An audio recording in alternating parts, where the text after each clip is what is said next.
talk anymore. We don't talk anymore. We don't talk anymore like we used to do. We don't laugh anymore. What was all of it for? Oh, we don't talk anymore like we used to do.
Should've known you.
A very special good morning, ladies and gentlemen. At this moment, I ask that we all recognize the national anthem of the Republic of Trinidad and Tobago.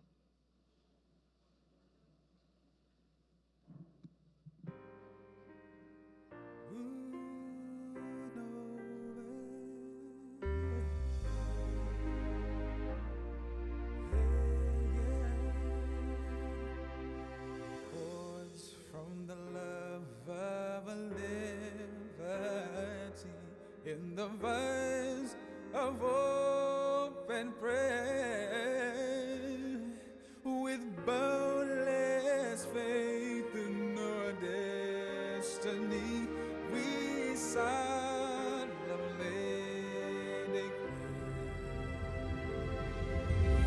side by side we stand, islands of the blue Caribbean Sea. This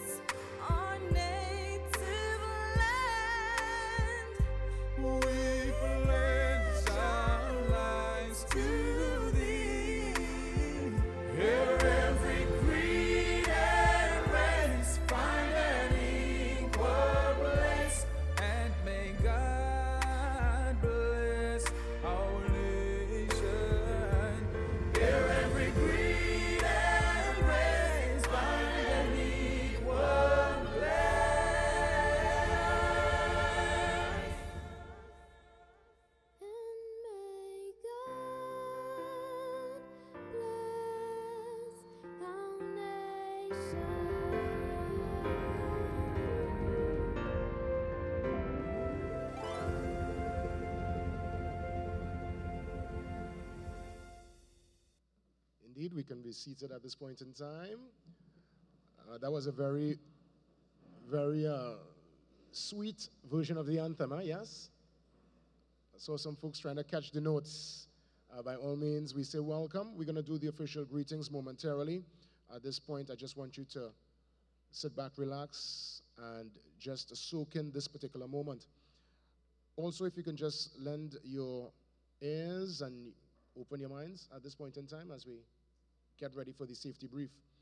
It's a recorded brief, so just listen up so we can understand all requirements in case of any emergency. At the UTT, we have a duty of care to our guests, students, and staff in maintaining a safe, smoke-free campus environment. In this regard, we have a few announcements aimed at ensuring your safety at our facility. Please be guided by the following. The campus is equipped with an electronic fire detection and alarm system. In the event of an emergency which requires an evacuation, you will be guided to the appropriate muster point. There are 2 muster points located on campus. Muster Point 1, located east of the campus, left of the main car park, and Muster Point 2, located north of the campus. Your designated muster point is Muster Point 1. Your evacuation route is as follows. Exit the room through the exit doors closest to you and proceed towards Muster Point 1. You will be required to remain at the muster point until the all clear is given by UTT or fire officials. Please note, elevators should not be used in the event of an evacuation. There is no scheduled testing of the campus fire alarm system today, so in the event that the alarm system is activated, you are required to do the following.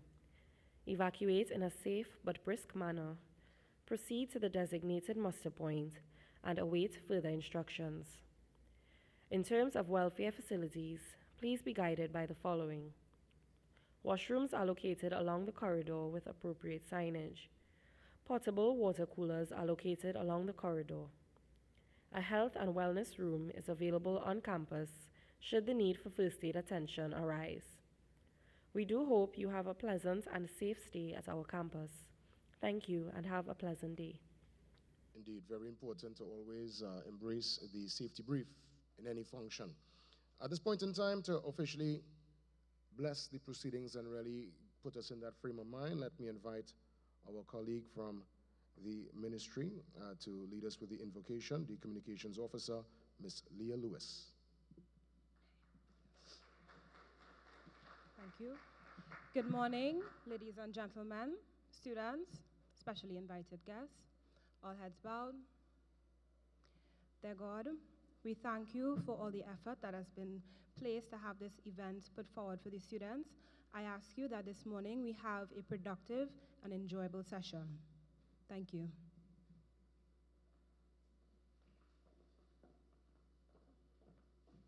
We must always start with the blessing, yes? Indeed. Let me officially welcome you to the Renewable Energy and Energy Efficiency Youth Forum draft agenda today. Of course, a very special good morning to Professor Clement Imbert, Deputy Chairman of the Board of Governors here at the UTT. Good morning. Good morning also to the PS and staff in the Ministry of Energy and Energy Industries. Good morning to, of course, the representatives from the Ministry of Education. Good morning to, of course, our teachers. Without them, I mean, you know, they are so important, and they really give us that guide and that strength. So again, good morning to the teachers, every single one of you. We appreciate the effort. We really do. Good morning, of course, to the students. Are we feeling? We good? Yes? Yes. And of course, good morning to all well-wishers, our friends from the media.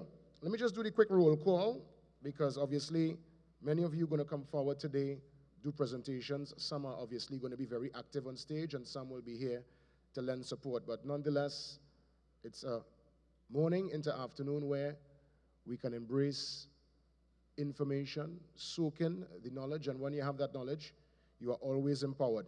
If you're feeling good today about your school, and you're feeling good to be here today, give me one clap now. No, that was about 5. 1. Yes. Because we're going to go down the road. So again, if you're feeling good about your school, give me 1 clap. You feel good about yourself and you're going to be something in the future, give me 2 claps. That's all for now. Yes. Folks, it's going to be a great day. We're going to definitely get a chance to interact. I'm looking forward to the information on display. Before I welcome, in terms of our opening remarks, let me just do again a quick roll call to ensure that all schools are present. To my friends at Hillview College, Tunapuna, how are you going? Good morning? Oh, God, Hillview, better than that. Good morning, Hillview. Yes. To Pavati Hindu College, Girls Hindu College. Good morning. All right. Ashja, good morning. Yes. Morning. Barrackpore East, where are you? Oh, God, Barrackpore. Oh, gosh. We want to get the energy up, guys. Yes. St. Anthony's. The Tigers, yeah? Yes, ma'am. Tabakit Secondary, where are you, Tabakit? Tabakit at breakfast, yes? Yes. And of course, Diego Martin North. Good morning. Again, students, we want you all to soak in all the information and to give us a perspective as to why we are here and just general knowledge as we go through this amazing exercise. Let me welcome for the opening remarks, Deputy Chairman of the Board of Governors here at the UTT, Professor Clement Imbert. Let's give the professor a round of applause, folks.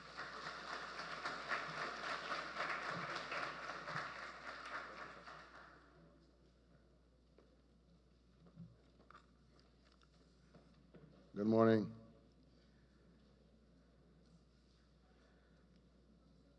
It's already a bit late, so I won't be long. In any case, the little remarks they wrote for me and the other notes I was taking there, somebody picked them up, so I hope that I remember what I'm supposed to say. Mr.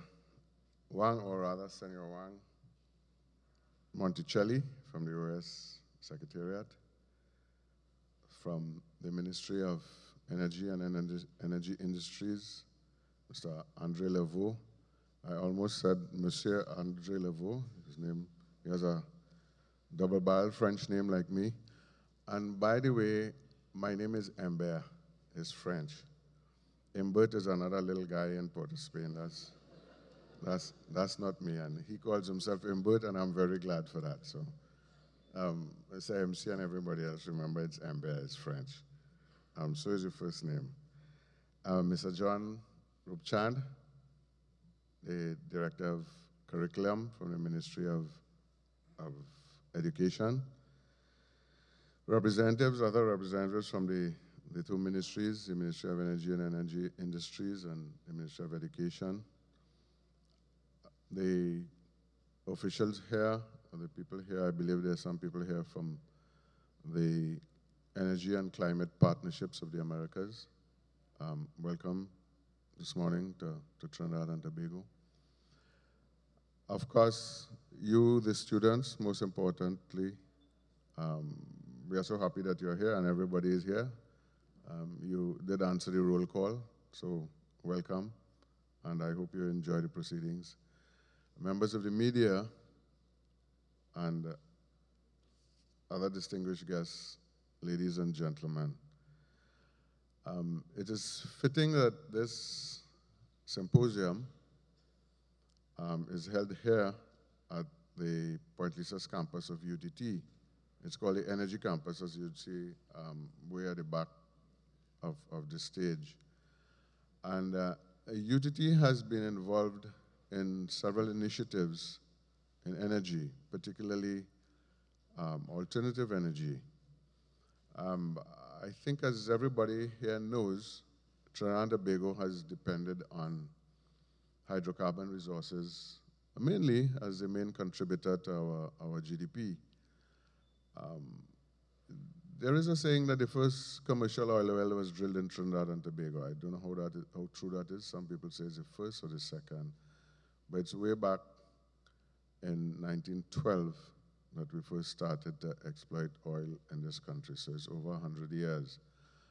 And particularly after 1973, we have really depended on the revenues that oil and other hydrocarbons and the processing of them have brought to this country, the main contributor, as I say, to the GDP. Now, we have always been reminded that hydrocarbons are a depleting resource, so that we have to depend more and more, the world will have to depend more and more on more renewable type of energy sources. And one of the main topics today in energy is the question of the exploitation of renewable sources. Various sources, but particularly the sun and the wind, which we all have to a greater or lesser extent. I visited a wind farm in Jamaica 2 years ago. I spent most of my life at the University of the West Indies, and I'm still there as what they call a professor emeritus. And for the last couple of years, I was teaching a course in Jamaica because they had started engineering in Jamaica, so I'll go up for 6 weeks and teach a course there. And while I was there, I visited a wind farm at Wigton in Manchester in Jamaica, and they are producing close to 40 megawatts of power through wind turbines. And in fact, we at UTT do have two wind turbines here, experimental wind turbines, because of the commitment that UTT has to energy, to renewable energy. Trinidad and Tobago has not paid very much attention to renewable energy because, well, up to now, I shouldn't say we have not paid very much attention. We have people who have been championing alternative energy. We have Indra Harak Singh in the audience here today. Indra, I think you should stand. Here we have an example of somebody who has been committed to doing the work, the sensitization work, the research work in alternative energy at the University of the West Indies. Now, we do have a number of people at UTT. There are too many of them for me to ask them to stand who are here, who are working in alternative energy also. But UTT, as I say, is very committed to this particular research. As you know, our chairman, Professor Julian, who I'm really representing here today, he couldn't make it today. He has been referred to as all kinds of names, including the energy czar. You know, the word czar was really the emperor, the king, if you like, in Eastern Europe, some Eastern Europe, and particularly Russia. The czars, of course, were overthrown in 1917, but the word czar represents somebody who is really on the top of their game, a king, an emperor, somebody who knows. So we can refer to Professor Julian as the king of energy in Trinidad and Tobago, if you like. And he is very much, although he spent a lot of time in the oil and gas industry in terms of planning and development and so on, he has seen a need for us to get into alternative energy. We have not done so yet enough because we have gas. And the use of gas to generate electricity is reasonably cheap if you have the gas in your home country. So if you go to Barbados, for example, you'll see a lot of solar panels on the roofs of houses and so on. And as I said, Jamaica is generating about 40 megawatts, close to 40 megawatts of power. 40 megawatts is not a lot for Trinidad and Tobago because we have very heavy industries here that use a lot of power. But if you consider the entire OECS, except for St. Lucia, each of the territories in the OECS, the Organization of Eastern Caribbean States, that'd be, Grenada, St. Vincent, and St. Lucia, Dominica, a lot of them. 40 megawatts of power is a lot of power. That's more than what some of them use as what we call peak demand, the amount of power that they need to run their country. So we'll have to look more and more into it, and as I say, UTT is committed. In addition to the 2 wind turbines we have, the experimental, we also have a solar house. It's a modern, not modern, sorry, a modest 2-bedroom house, wooden house. But what is significant about it is that the roof consists of solar panels. In other words, catching the heat from the sun and converting it to electricity. So as I said, I don't want to keep you too much longer, but just to tell you that, again, I want to emphasize that it's very appropriate that we have this symposium here to sort of kick off the Caricom Energy Month. It's very appropriate that we have it here at the Point Lisas campus, our energy campus. And as you know, just a little further down the road, we have in the Western Hemisphere, one of the major industrial estates. So as I see, the fancy name for it now is a business park or something like that. But we have one of the most heavily industrialized industrial estates that is involved in using hydrocarbons, to process hydrocarbons to make products, which, again, to emphasize, contributes a great deal to our GDP, our standard of living, and so on. So again, thank you for coming, particularly the school children. We have to ensure that we sensitize people in the schools to the necessity for energy and alternative energy. Thank you again, and thank you for everybody else who has come here to contribute to this symposium today. So again, welcome to UTT's Energy Campus, and I'm sure you'll have a very productive session or sessions today. I hope you don't mind if I leave very soon after this opening ceremony, because as I said, I'm deputizing for the chairman, and I have other things that were planned for me today, so I will have to leave soon. Otherwise, I would have stayed. So thank you again, and have a very productive event today.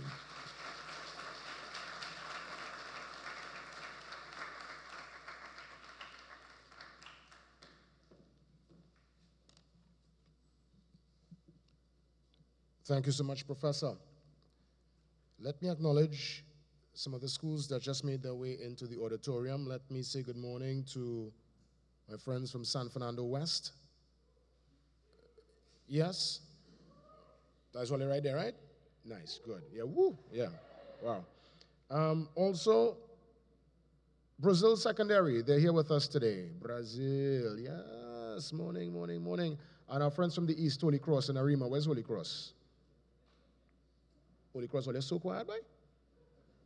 Morning, fellas, morning, all the best.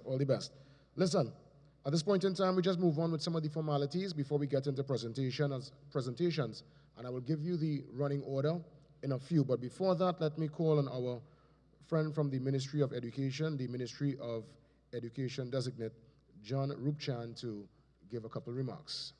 Yes? Morning.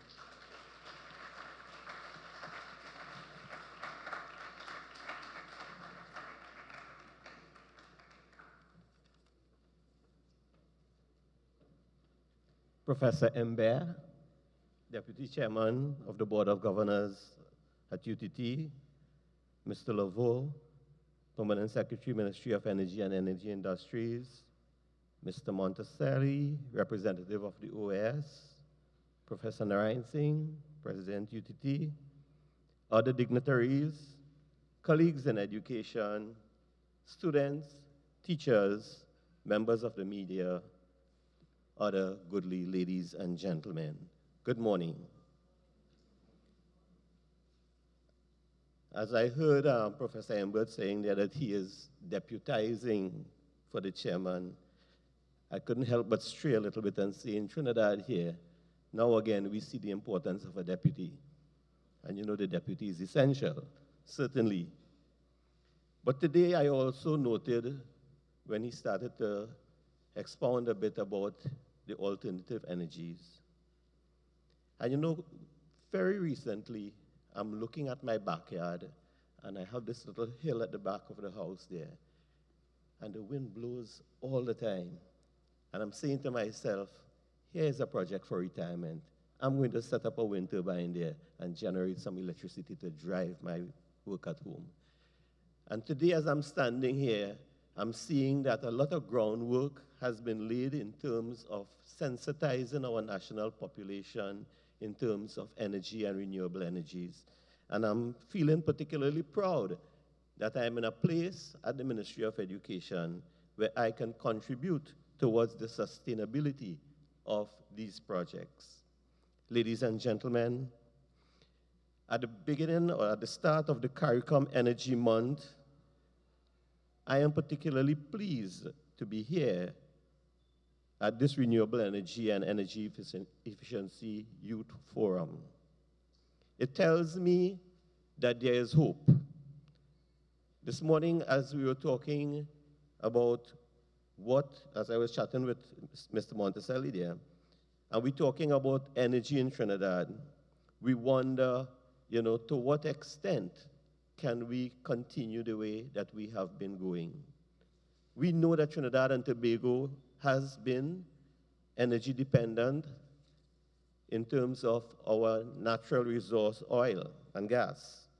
But we have also learned within recent time that those reserves are dwindling. And therefore, it is up to you, the students, and the students of our school system, to start forming that new generation of intellectual power and research to carry on and sustain new forms of energies that we can use in Trinidad and Tobago as we move into the future. I particularly like the theme, We Energy, connecting our people. And it's certainly in a time where ICT is just rampant all around us, and you would realize how very important this is in terms of how connectivity has impacted on every facet of our life. And I'll give you a nice little example. Quite recently, we were talking about meetings in the Ministry of Education, and we were saying, you know, you get a call and the permanent secretary said, I want to see you this afternoon, and you're there. And we asked ourselves, 30 or 40 years ago, if the permanent secretary wanted to meet with somebody on the field, they will have to probably put a letter in a dip, and somebody will come along after and collect that, and then, you know, schedule a meeting whenever and wherever. And it just shows how things have been changing in the landscape, and this is contributed through our technologies. The Ministry of Education, though, I want to say, have been collaborating with the Ministry of Energy and Energy Industries for many years to ensure that the message of renewable energy and energy efficiency reaches our schools. You know, it is important that the message continues and that it is disseminated throughout Trinidad and Tobago so that our important citizens can really increase awareness at a national level, and that the local capacity to develop sustainable energy would be something that we will build on.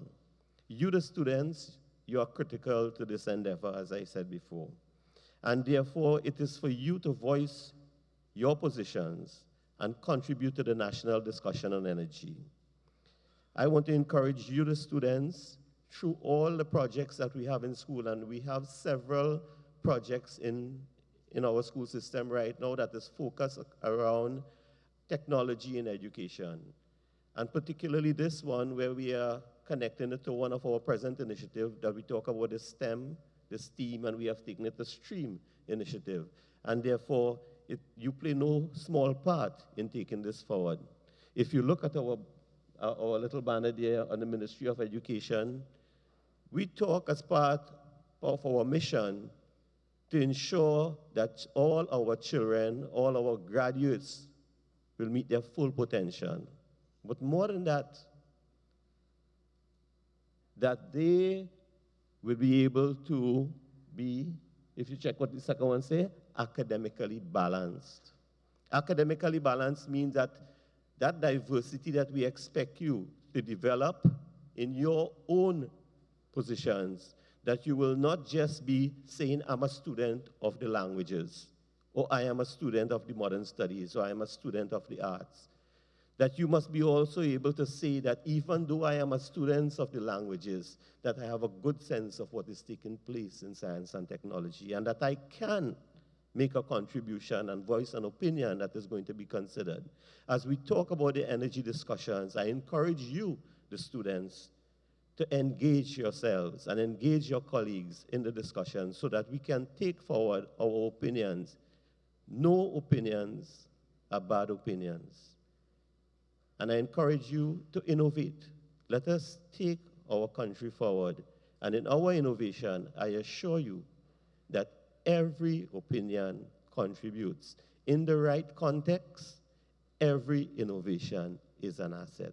I thank you most kindly, and from the Ministry of Education, I want to say we support the initiative fully. Thank you most kindly.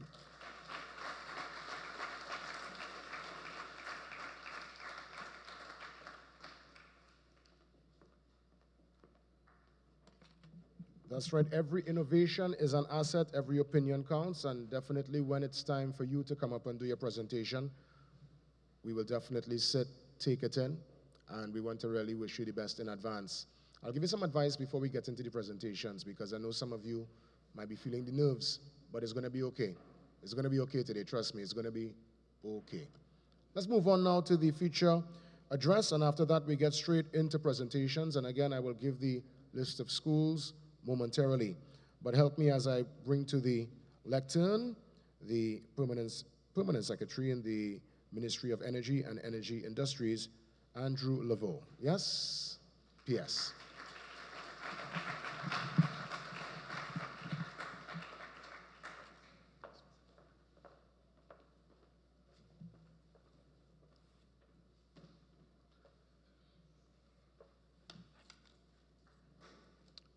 Thank you, and thank you, MC. And good morning to everyone. Just a minor correction. I am actually the Deputy Permanent Secretary. So it's a day for the deputies. Yeah. I'd first like to recognize Professor Clement Ambert, Deputy Chairman, Board of Governors of UTT. And it's good to see you, sir. I know that you're just deputizing today, but it seems like important things always seem to follow you. Your name, for me, is associated with one of the most important projects in the history of the country. I think you know what I'm talking about. When Dr. Williams entrusted the steel pan, the future of the steel pan to you. Am I correct? Yes. So that might be something that children here may want to quiz him about, if you ever had time. I'd like to recognize Professor Diana Reinsing, President of UTT. Mr. John Rupchan, Director, Curriculum Planning and Development, Ministry of Education. Mr. Sherman Baksh, Executive Director of the Regulated Industries Commission. Dr. Indra Haraksing, the coordinator of the Master's Program in Renewable Energy Technology at the UWI. Mr. Juan Monticelli of the OAS Secretariat. How are you, sir? Members of staff of UTT, members of staff of the UWI, members of staff of the Ministry of Education, members of staff of the Ministry of Energy and Energy Industries, students, you are the stars of today, teachers as well, distinguished guests, members of the media, ladies and gentlemen. I'm delighted to join with you today here at UTT for this the Renewable Energy and Energy Efficiency Youth Forum, which is a vital element in Caricom Energy Month, November 2016. Formerly celebrated as Caricom Energy Week, this event is now being staged over an extended period of 1 month to enable a more comprehensive approach so as to build awareness and enhance collaboration on energy issues and challenges.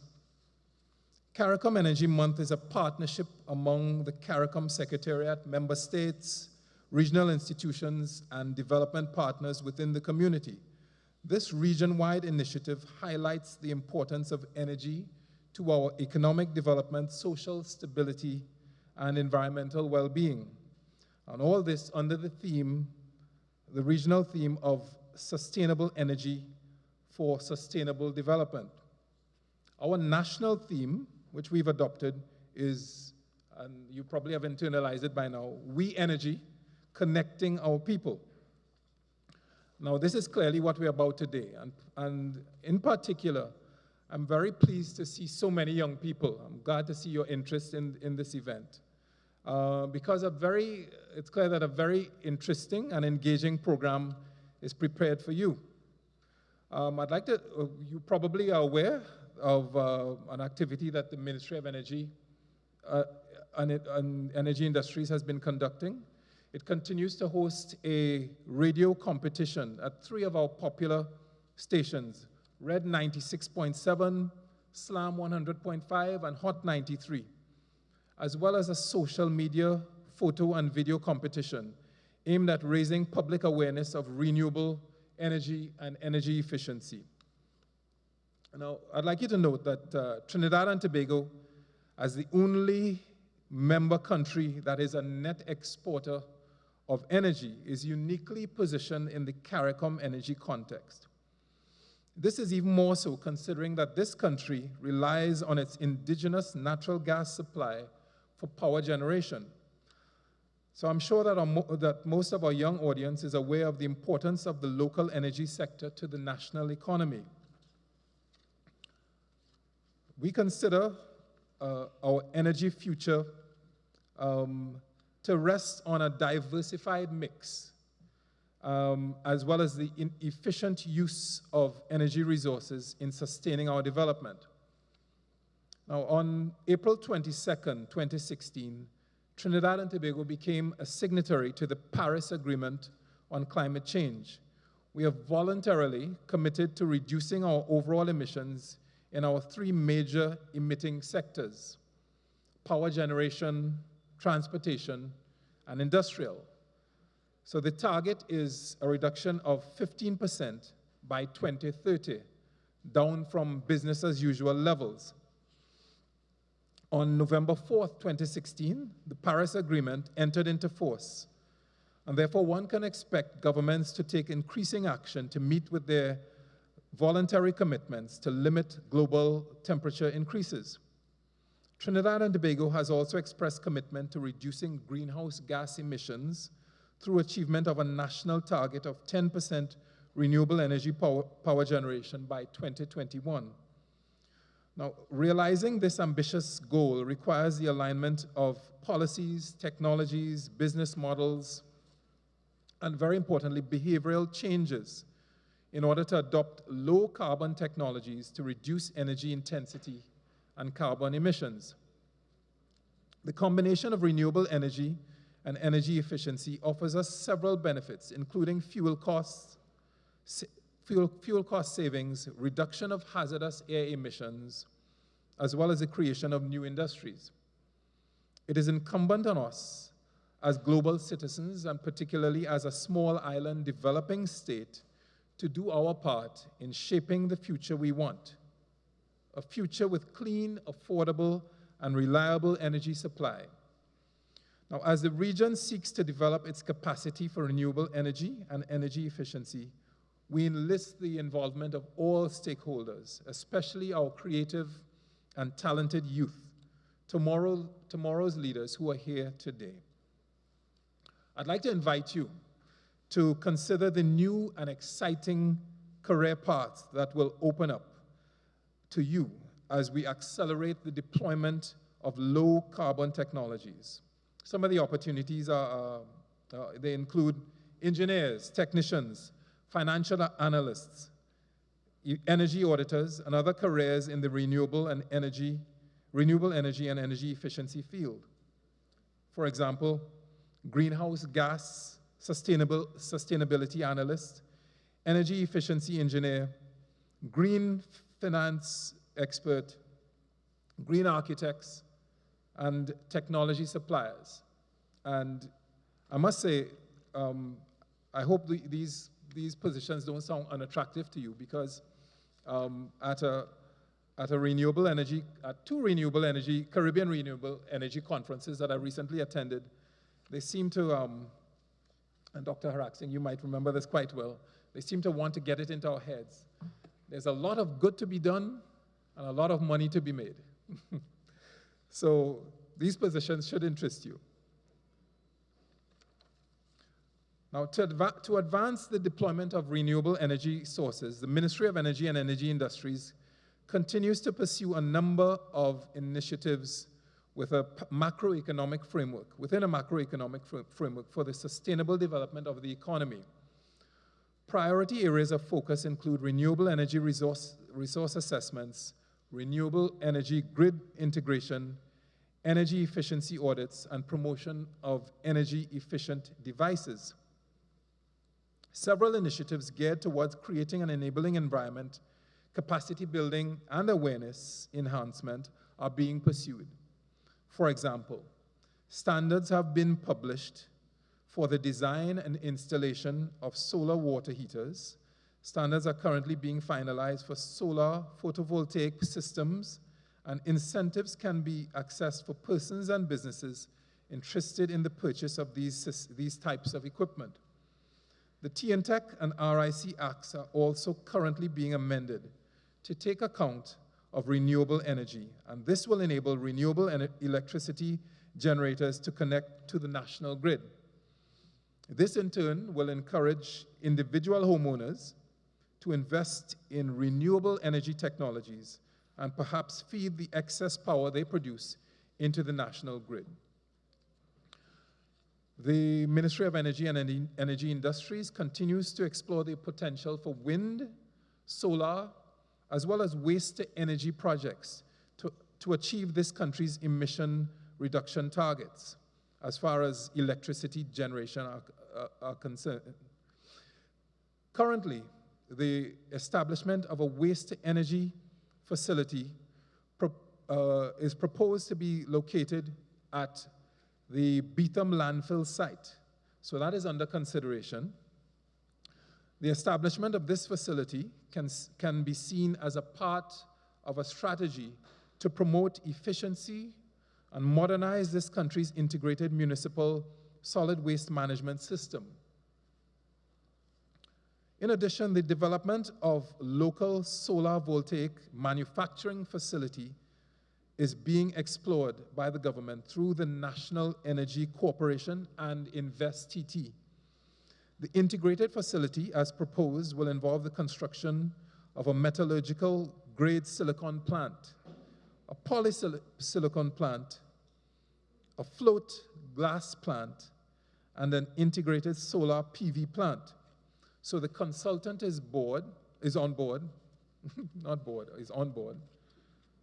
and is spearheading the investor engagement process. With regard to the transportation sector, the use of alternative fuel sources is being promoted through fiscal incentives to encourage the use of CNG-powered electric as well as hybrid vehicles. As you may be aware, the government is currently rolling out a national CNG program that includes the public transportation system, maxi taxis and so on. And I understand that the nation's first electric bus will be launched at this very campus very shortly. Tomorrow? Yeah. In the area of energy efficiency, consideration is being given to the reconstitution of the Energy Services Company, ESCO, Certification Committee, to certify and set criteria and standards for energy audits in the commercial and industrial sectors. In these and other initiatives, the government has been collaborating at various levels with key international organizations, foreign embassies, and donor agencies, and has been fortunate to receive technical assistance in some cases. Collaborating institutions include the IDB, the OAS, represented here today, UNEP, the UNDP, IRENA, and the Clean Energy Solutions Center. I must take this opportunity to sincerely thank these institutions, along with our local stakeholders, including both our universities, for their support. It is my hope that we will strengthen our existing relationships and that there will be opportunities for new collaborations in the future. In closing, and I don't want to be much longer, in closing, I commend you all for participating in Caricom Energy Month 2016. Now, as you partake in today's activities, I invite you to commit to being change agents in your respective areas of influence, promoting the cause of renewable energy, energy efficiency, and energy conservation. Now, as the father of 3 teenagers, I know that I've learned that energy efficiency is the last thing on a teenager's mind. So it's a bit of a struggle in my home, okay? To remind my kids, my 3 teenagers, to turn off lights, turn off the AC if you're not in the room, and so on. But these little things, they set the pace. They set habits in motion that you can take into, well, you inculcate in your home, as well as you take into the schools and other organizations that you belong to encourage that energy-saving consciousness and efficiency. Okay, so I'd like to commend all concerned today, the UTT, UWI, the ministries involved, energy, education, and all the teachers and students here today for getting involved in this, and I wish you well for the rest of the day. Thank you.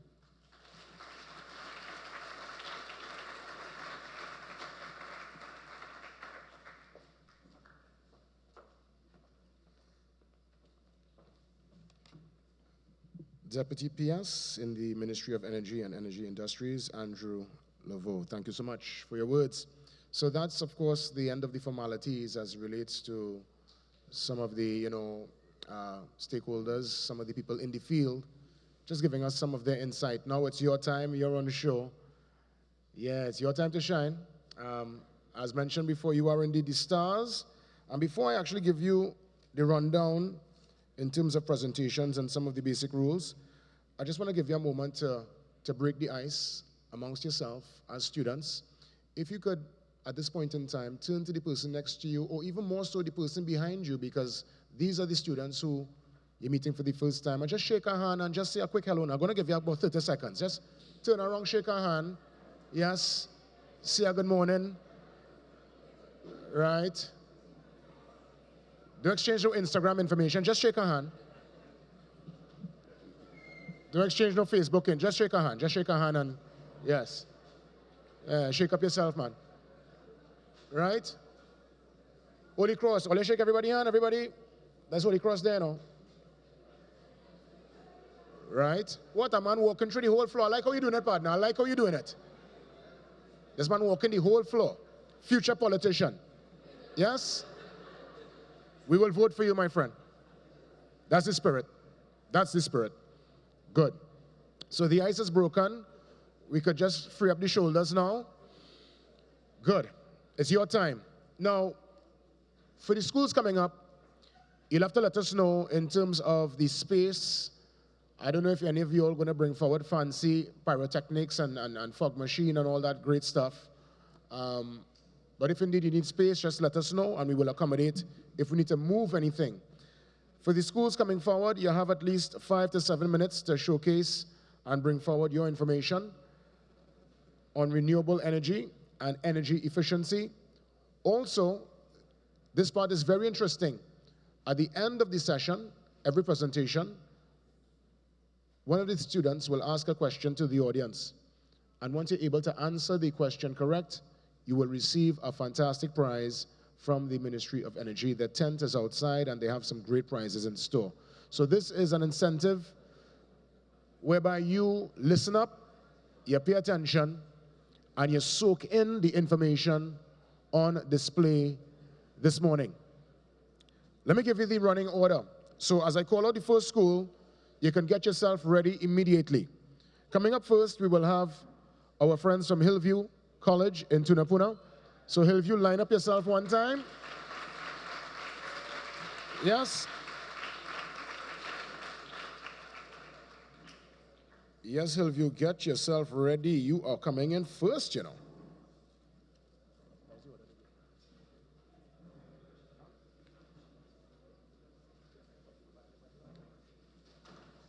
Right, so what I'm going to do is get Hillview. Hillview, don't come up just yet. Just kind of stay to the side. Just stay with me to the side. All teams, you'll meet me to the side and I'll give you some stage advice. Yes? Because I'm a seasoned campaigner. So we're going to give you some, so you see right behind the banners? Go right there, guys. I'll come and meet you all now. Yes. I'll give you free advice to all teams. So again, I'm just going to give you the rundown first, and then we're going to hear some words, all right, from Mrs. Andra Francis. That's coming up momentarily. But again, just to let the schools know the running order. Hillview's up first, followed by Parvati Girls Hindu College. You're up second, so after Hillview, get yourselves ready. They will be followed by Ashja College, Ashja Girls. Yes. Followed by Barakpur, then St. Anthony's, then Tabakit, and then Diego Martin. So that's the running order. While I go talk to my friends at Hillview, let me welcome to give you an overview and let you know what is expected from the REEE team, the team lead. That's right, for the Renewable Energy and Energy Efficiency team. Let's welcome Mrs. Andra Francis Nicholas to give you a brief overview. Let's welcome Mrs. Nicholas.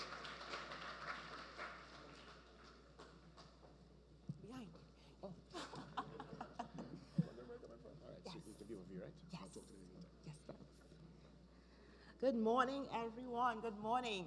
There's a really good energy in the room. I really like what JW did. He raised the energy level in the room. So I'm not going to take too long because we want to get to the presentations as soon as possible.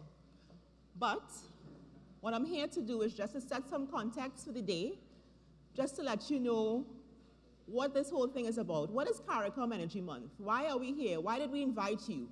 Why did we take the time to plan this event and invite you all here today? So it's a very simple task. I'm just going to set some context for the day. So this November is Caricom Energy Month, 2016, Trinidad and Tobago.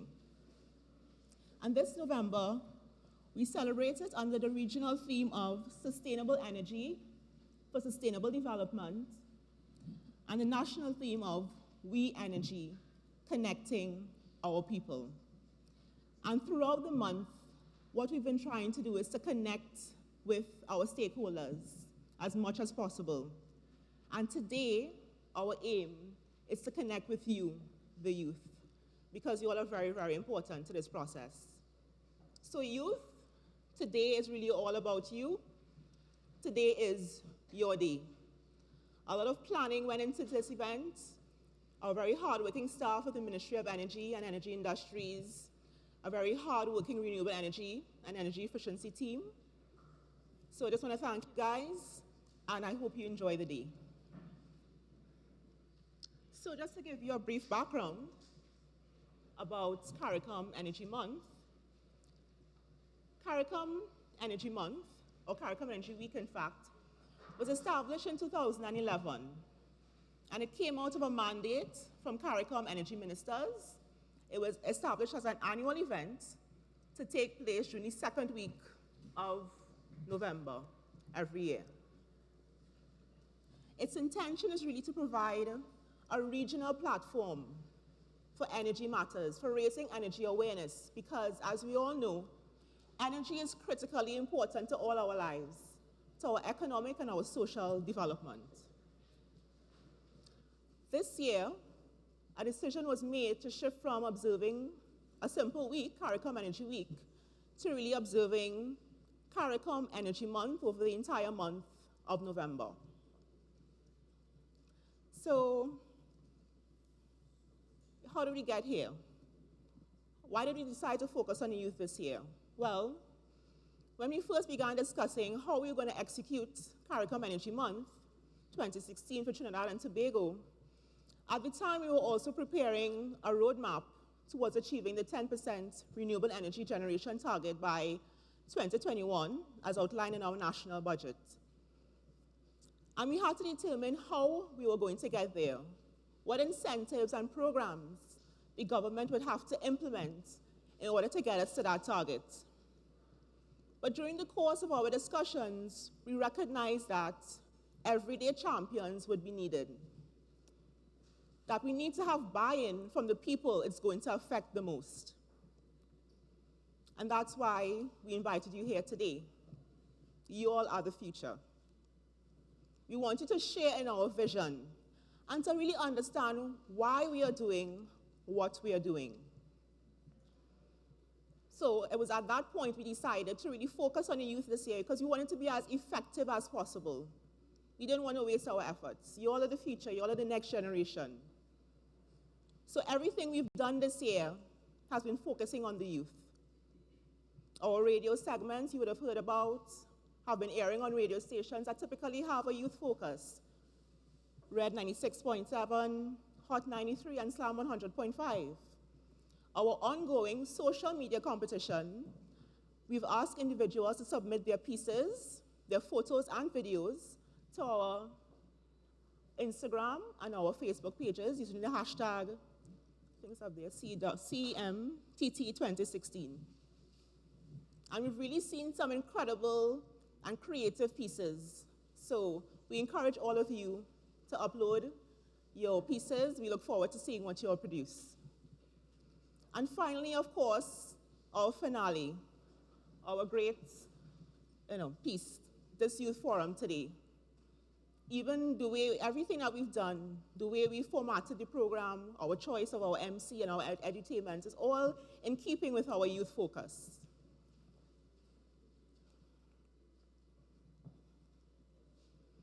So, the purpose of the forum. Today, we designed this day to really equip you, the youth, our next generation of leaders, with the tools that you're going to need to go back to your homes, your schools, and your communities, and really drive the change and that revolution we need towards living a more sustainable existence in Trinidad and Tobago. You all are going to have to be the champions and the change agents in your homes, your schools, and your communities. And why is that? Because you all are capable, you all have the potential, you all have the capacity for change, and your minds are open and ready to accept that we cannot continue as we have done in the past. You're the children of the technological age, the social media age. You all have the power to change the world with a single tweet. So please, use the social media tools at your disposal to spark a mental revolution. And we know it's not going to be easy, because real change, real meaningful change is never easy. But hopefully today what we are trying to do is to empower you to advance the sustainable energy agenda. We want to hear from you. We want to hear your views. Where do you see sustainable energy going in the future? And there's one undeniable truth. We need this change in Trinidad and Tobago. We especially need to change our thinking because our survival depends on it. We all have a pretty good sense of what the issues are. I'm sure we've all heard about climate change, right? Unless you're living under a rock, of course. And then, of course, many of you would have heard about the Paris Agreement. Our DPS mentioned it just now, and we are signatory to that. And we'll get into that a little bit later. And of course, we know that the development of any new industry will lead to the creation of new jobs. And of course, that is a concern to you, the youth, in the future in terms of, your subjects and where you're going. So that's very important. And we all want that. But how are we going to get there? And who's going to champion the cause? And you, the youth, have a very, very important and critical role to play. So, just to give you a quick overview of the day, we're going to have our presentations by you, the secondary school students. We have our presentation by our ECPA rep who's here with us today, Mr. Juan Monticelli. We're going to have presentations by UE and the UTT students. More presentations. And then we're going to follow this up with an open feedback session. And we really want to hear your voices today. Although we know we have our teachers and lecturers who may be present, you all can feel free to engage in discussion amongst yourselves and with the students. But we really want the students to come to the mic and speak up. And after that, after we have our lunch, then we're going to visit, we're going to go outside. We have booths outside out there for you. We have a number of agencies who really stepped up to the plate, and we want to thank them so much. And then we're going to visit the booths. We have our tours to the solar house, the wind turbines, and hopefully our electric bus as well. So as I close, please allow me to leave two very powerful quotes with you from two very inspirational men. The first is from Mahatma Gandhi, and it says, "You must be the change you wish to see in this world." And today, students, I'm urging you to be this change. If you want to see a change, if you believe that we need to change, then you make that change as well. Change yourself first. And another one, well, has been hammered into me by a friend of mine. This one is from Martin Luther King Jr., and it says, "Our lives begin to end the day we become silent about the things that matter." And energy matters. It plays an integral role in all of our lives. I mean, could you imagine life without energy? Everything, practically everything that we want to do, anything enjoyable, the internet, you want to pop up a microwave popcorn, you want to take a hot shower, it involves energy. So think about that. So yes, energy is an important issue. Our energy security is at stake. Our energy future is at stake. So please speak up. Do not be silent today.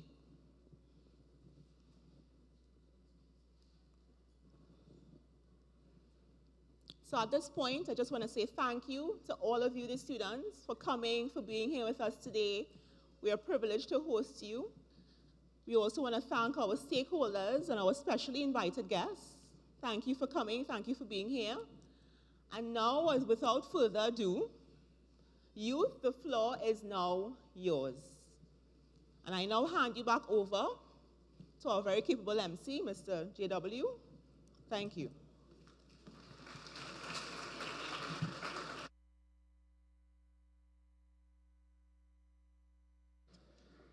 Setting the tone so remarkable. Thank you so much. Again, Mrs. Andra Francis Nicholas from the Renewable Energy and Energy Efficiency team. She's the team lead in the Ministry of Energy and Energy Industries. Now, I love the order, I love the process. We're going to have a nice smooth one. We're going to have 3 performances, 3 presentations before we get to the break period. We will have one more in terms of an address before the break.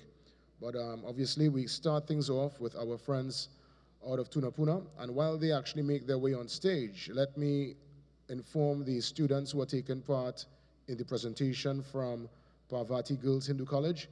Come meet us I can't say backstage, but side stage.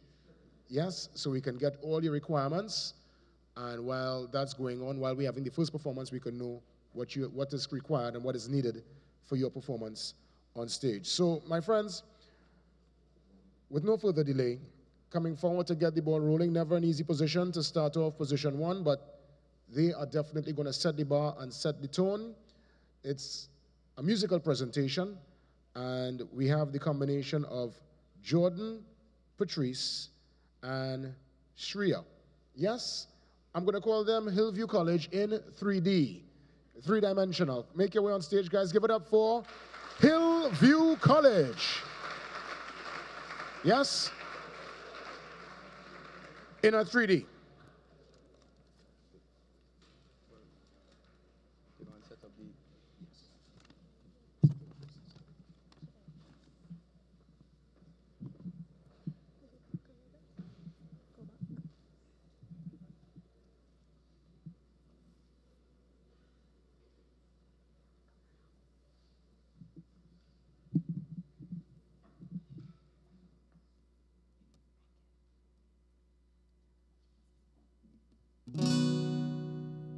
Hello. Hello, good morning.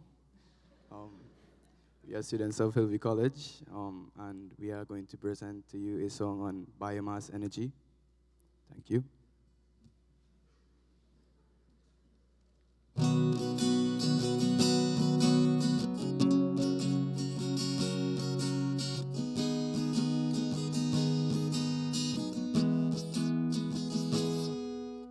Biomass is energy contained in plants and animals, organic matter, waste products known as biofuels, including wood chips, rotted trees, manure, sewage. Chlorophyll absorbs CO2, that's a thesis, and water from the ground through photosynthesis. I reckon it's the energy passed to animals when they eat. So let's not hesitate no more, no more. This energy is the cure. There's no need to complicate with biomass more. It's very safe. We're sure. Open up your mind and see like we. Advantages of this energy. As a fuel source, it works efficiently. These fuels are harvested and produced in factories, used in engines and machines. And it's alright to have a planet live long, long, long, long, long. So let's not hesitate no more, no more. This energy is the cure. There's no need to complicate. Use biomass more. It's very safe. We're sure. You see, biomass reduces harmful CO2 emissions, depletes the ozone layer, change weather conditions, turn waste into something useful. It's abundant, never runs out. I guess what we're saying is this energy is ideal, and we should implement it to better our country. It's what we aim to do. Biomass is now our worldview, so let's not hesitate no more, no more. This energy is the cure. There's no need to complicate. Use biomass more. It's very safe. We're sure. However, biomass can also be very expensive. It needs a lot of land to be implemented, and trees must be removed to see this project through. But let's not hesitate no more, no more. This energy is the cure. There's no need to complicate. Use biomass more. It's very safe.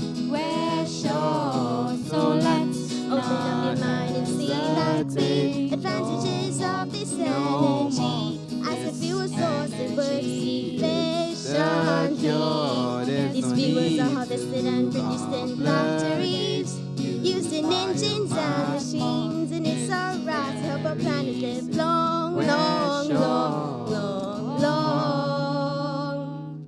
So let's not hesitate no more, no more. This energy is the cure. There's no need to complicate. Use biomass more. It's very safe. We're sure.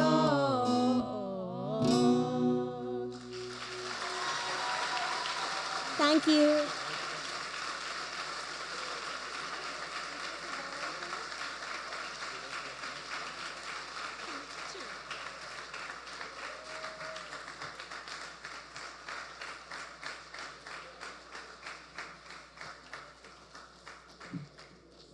Give it up for Hillview College in 3D. Yes.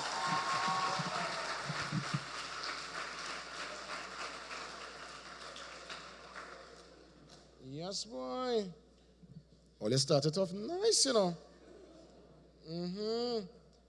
Now, as promised, based on the performance there from Jordan, Patrice, and Sharia, who I must say, well done, singing and playing the guitar. Well, let's give Sharia a round of applause, man.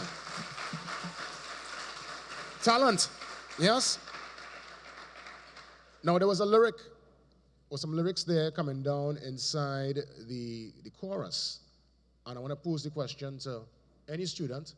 Just put your hand up. Leah is going to walk around with the cordless mic. Remember, this is for a prize, huh? Right? There's no shake hand thing and no picture moment. This is prize, real thing. You could take home, yeah? Tell me, in terms of what is biomass energy? You would have heard them say it in the lyrics of the song.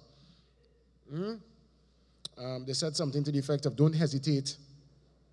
Energy is the something. I'm looking for a particular word. We have a hand up. Leah? Yes. That's Holy Cross? Yes, man. I'm just looking for the word. They said, don't hesitate. Energy is the Cure. The cure, man, like Ja Cure or Ja Floor, based on what you would have seen over the weekend. Yes, well done, man. You got through. Let's take his name. Give it up for Holy Cross.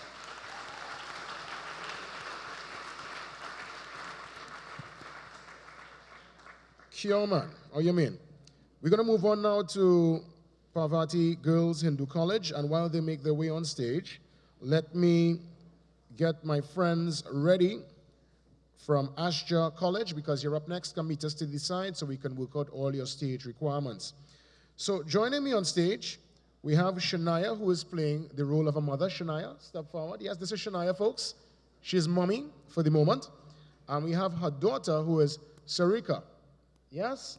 And their situation is, we're actually going to more or less eavesdrop, spy, Mako, more or less, into a conversation between mother and daughter. And this conversation is, of course, on the topic. So again, let's give it up for the students of Parvati Girls Hindu College.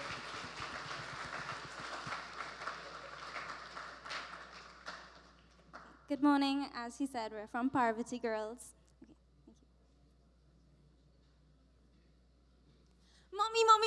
Mommy, guess what I learned in school today? What did you learn? Okay, well, I learned about renewable energy and the solar panels we have in our school. Renewable energy? What is renewable energy? Well, Mommy, you know energy is the ability to do work, so renewable energy is made from resources that Mother Nature will replace. So renewable energy is like me going to the gas station every week and filling up my gas tank? No, Mommy, you don't understand. Renewable energy is clean energy that's made from resources that Mother Nature will replace, like sunshine, wind, and water. Mother Nature will replace them, not you, Mommy. Oh, okay, I understand. Well, tell me, what is the solar panels about? Well, my miss told me that solar panels absorbs the sun's rays and use them to generate electricity. So that means you are going to get electricity for free? You don't have to pay TNTech again? Your father would really love that. That means more money for groceries for the home. I think we should put solar panels in our home. Well, in my school, there are 6 solar panels, and the energy generated is used to power the lights in our library. And my miss told me that if more people started using renewable energy, there will be less carbon dioxide emitted in the atmosphere, and it will also reduce global warming. You know, you did well today in school. Come, let's go and tell your father what you learned today. Okay, Mommy. And my miss told me that next time in class, we'll play Climate Quest so that we could learn more about renewable energy. Thank you. Thank you.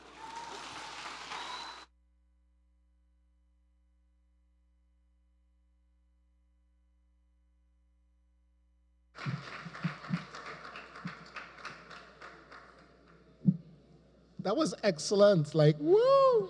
Yeah, boy. Wow. Yeah, boy. That was fantastic. Give it up for the mother and daughter combination. Yes. Shania and Sarika. At a moment that the daughter was talking to the mommy with some real passion, eh? Yes, yes, yes, yes. Now, you all brought forward some very, very potent points during the presentation. And again, this is to win a prize because I know that the students were listening, fellow students were listening.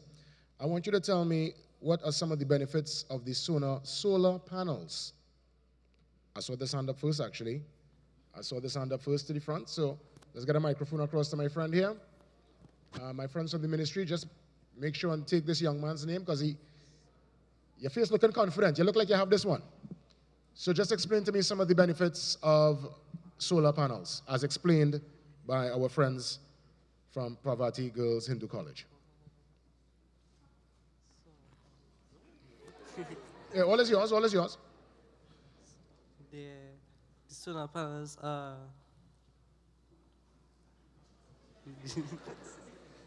No. Take your time, take your time. solar panels are generated by sun. Yeah, and I mean, we just want somebody benefits. Somebody benefits some of what you would have heard in the presentation. Sun, That stayed in your head. Sun, water, and air. Okay, let me give you one more chance. Let me give you one more chance. Reducing global warming. Solar panels. Reduces global warming. Let me find out. Are we going to accept that or can we elaborate some more on that answer? We can elaborate some more? All right, here what? Let's give the young lady to the back a try. But partner, don't worry. I'm going to come back to you.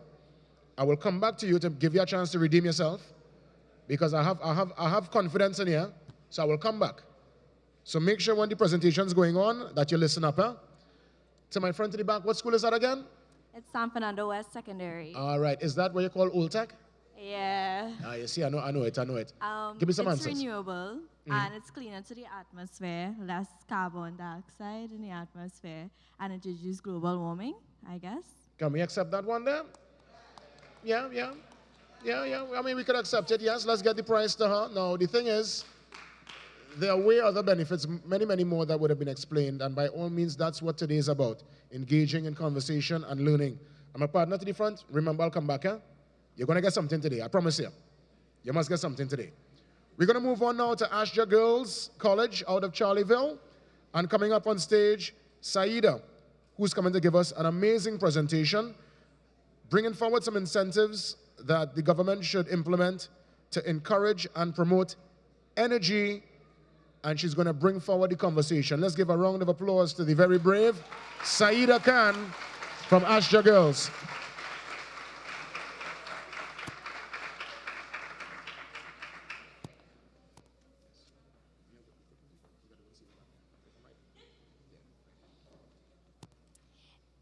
Energy conservation is limiting the consumption of energy used. We, Trinidad and Tobago, use fossil fuels, which, according to officials, will cease sooner or later. So what will we do? What will Trinidad and Tobago do? What will the government of Trinidad and Tobago do to decrease our intake of energy? Good morning, everyone. My name is Saida Khan of Ashja Girls College, Charleville. I'll be talking about how the government can aid energy conservation. First, educating the individuals, both elders and youths alike. Educating is the most important aspect of energy conservation because it's the first step of change. The government should educate children in schools, broadcast it on TV, radio, newspapers. They can even create websites and short educational movies or plays. Secondly, encouraging energy efficient devices and methods. This factor includes the government providing purchasable devices which consume less energy and encourage methods which preserves energy. For example, replacing incandescent bulbs with fluorescent bulbs. The incandescent bulbs use a lot more power in exchange for a lower light service than the fluorescent bulbs. However, the fluorescent bulbs use much less power for a much better light service.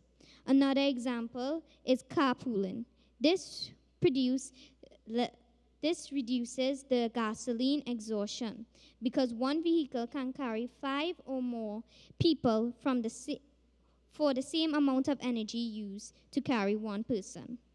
Thirdly, reducing the demand, meaning the government should not overly depend on fossil fuels or any type of energy. Reducing the demand by enforcing laws and making a countrywide effort to decrease energy use. Because one day our natural gas will poof. Which brings the last point, finding an alternative source of energy.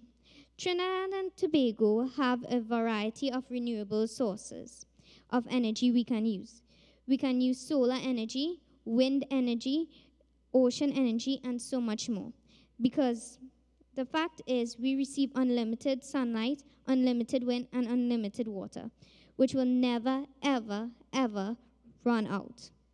These were some incentives the government can do to promote and encourage energy conservation. Thank you.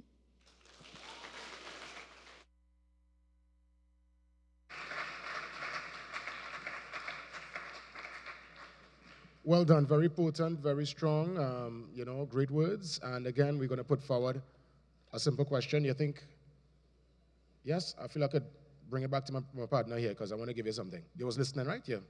Well, let's move on to...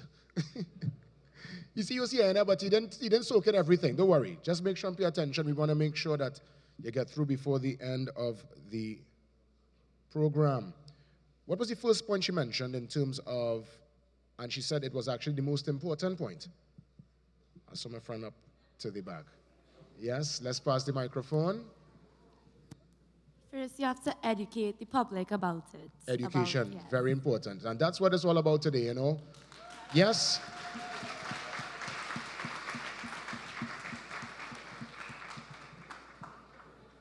Remember, with education and information, there is knowledge, and with knowledge, you are empowered. So I want you all to soak it in. Give it up for the first 3 schools. They were amazing, and we have more to come. Yes? Yes? But at this point, before we head across to the break, give you a chance to get some refreshments, let me welcome the General Secretariat of the Organization of American States to share with us some more of this knowledge as we educate ourselves. Let's give a warm welcome to Mr. Juan Montechela.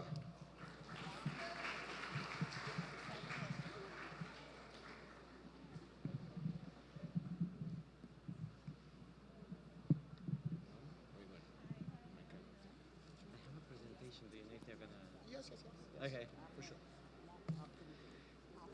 Well, can we take this? Yeah. Good morning, everyone. I have a short presentation that would show you and speak about, first about me. My name is Juan Cruz Montitelli. I'm originally from Argentina. I was born in Buenos Aires. I lived some years in Europe, then I came back to my country. I lived in Chile, then I went to law school. That was a little bit of a mistake, but it is what it is. Then one day I went to DC, to Washington, where I live now, and I took an internship at the Organization of American States. And that was 18 years ago, and I'm still there. And that's where I discovered about the development, sustainable development, which I had no idea what it was. I didn't know anything. I was a lawyer. I am a lawyer still. I even did a master's in intellectual property, thinking that I would one day practice as a lawyer, but this thing really caught my attention, sustainable development. And I really didn't know back then what it was, what it meant, what it was for, and how important it was. And it really is important. And, you know, my presentation is focused on ECBA, on the Energy and Climate Partnership of the Americas. I will use it and I will speak about it, but I will more focus on what we intend to do, our final goal. So this initiative, what it does is basically brings together many countries, all the countries in the Americas, the 34 member states of the OAS, of which Trinidad and Tobago is one of them, to discuss issues relating to energy and to share expertise and to promote regional best practices and so on and so forth. And we focus around, one thing about EGBA, and it's that it was conceived here in Port of Spain, in Trinidad and Tobago, at the Summit of the Americas that was held in 2009. And we focus on 7 main pillars, and I guess that you more or less get the idea of what it is. You know, we're talking about energy efficiency, renewables, biomass, infrastructure, and so on and so forth. And I would like to highlight the first one, really, because one thing you will know soon is that renewables are still a little bit more expensive than using fossil fuels, using natural gas. So, but it is important to invest in a source of energy that is more expensive. Why? Well, because of climate change, because of greenhouse gas emissions, and so on and so forth. So that extra that you pay really is buying you an environment that can prevail for generations to come. So that's why if you're going to invest on energy that is more expensive, then you really have to emphasize on energy efficiency. If you're wasting energy, first of all, it's bad. Any kind of wastage is really bad. But if you're going to spend more on a source of energy that is cleaner and better for the environment, and you're going to continue on wasting energy, then it's twice the waste. So energy efficiency is really something you really should focus on. And, you know, I heard some comments about the youth being not as efficient. You know, I think one thing that we've seen in practice is that children and younger people or adolescents and teenagers, they're much better at being efficient not than me, but certainly than my parents. So this is a timeline that shows you how we progressed in this partnership and what do we do? I mean, why so many meetings and stuff, right? And one would think that, well, you know, I mean, these big people in government and you know, these engineers and this lawyer here and other people, they would do such big things, you know, and focus on so much stuff. But the reality is that when you have 34 member states, you have 34 countries in Latin America and the Caribbean alone. If you look at other regions, I mean, Africa has more than 55 countries, and then Europe has more than 30, and so on and so forth. So, you know, to get together and to agree on something, it's really difficult. I mean, it's really difficult at home with my children or my wife. My wife always has the last word. Actually, no, I do. And I say, yes, my dear. And that's my last word.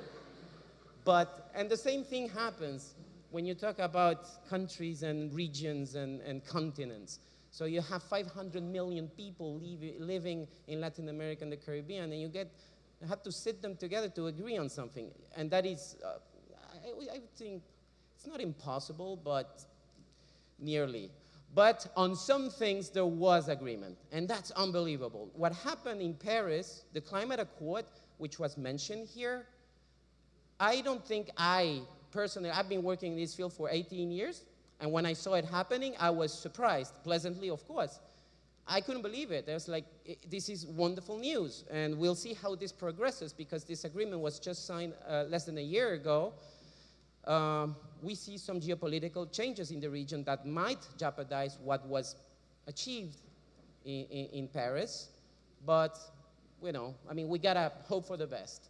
So that's why we meet so much. And this is really what EGBA does. Energy and Climate Partnership of the Americas is a fancy word to say people that are meeting.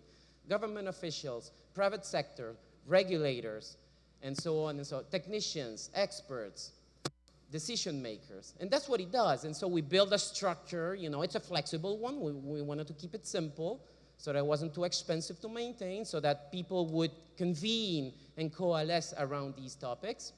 And that's what we do when we have a steering committee, of which actually Trinidad and Tobago is a member.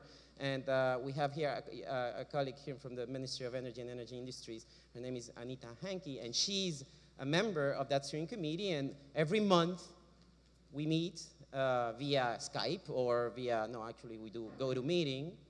And what do? We speak. We speak about these issues because they're important, because if you don't talk about something, then nothing happens. So, you know, we do a lot of stuff, a lot of technical assistance, technical coordination, and that kind of things. We have projects that focus on metrology, which is measurement sciences. Metrology is not meteorology, but metrology is the science of knowing how to measure. And what do apply that metrology to? To measuring greenhouse gas emissions. Because your government has, in Paris, took it upon itself to comply with certain goals in terms of reducing emissions.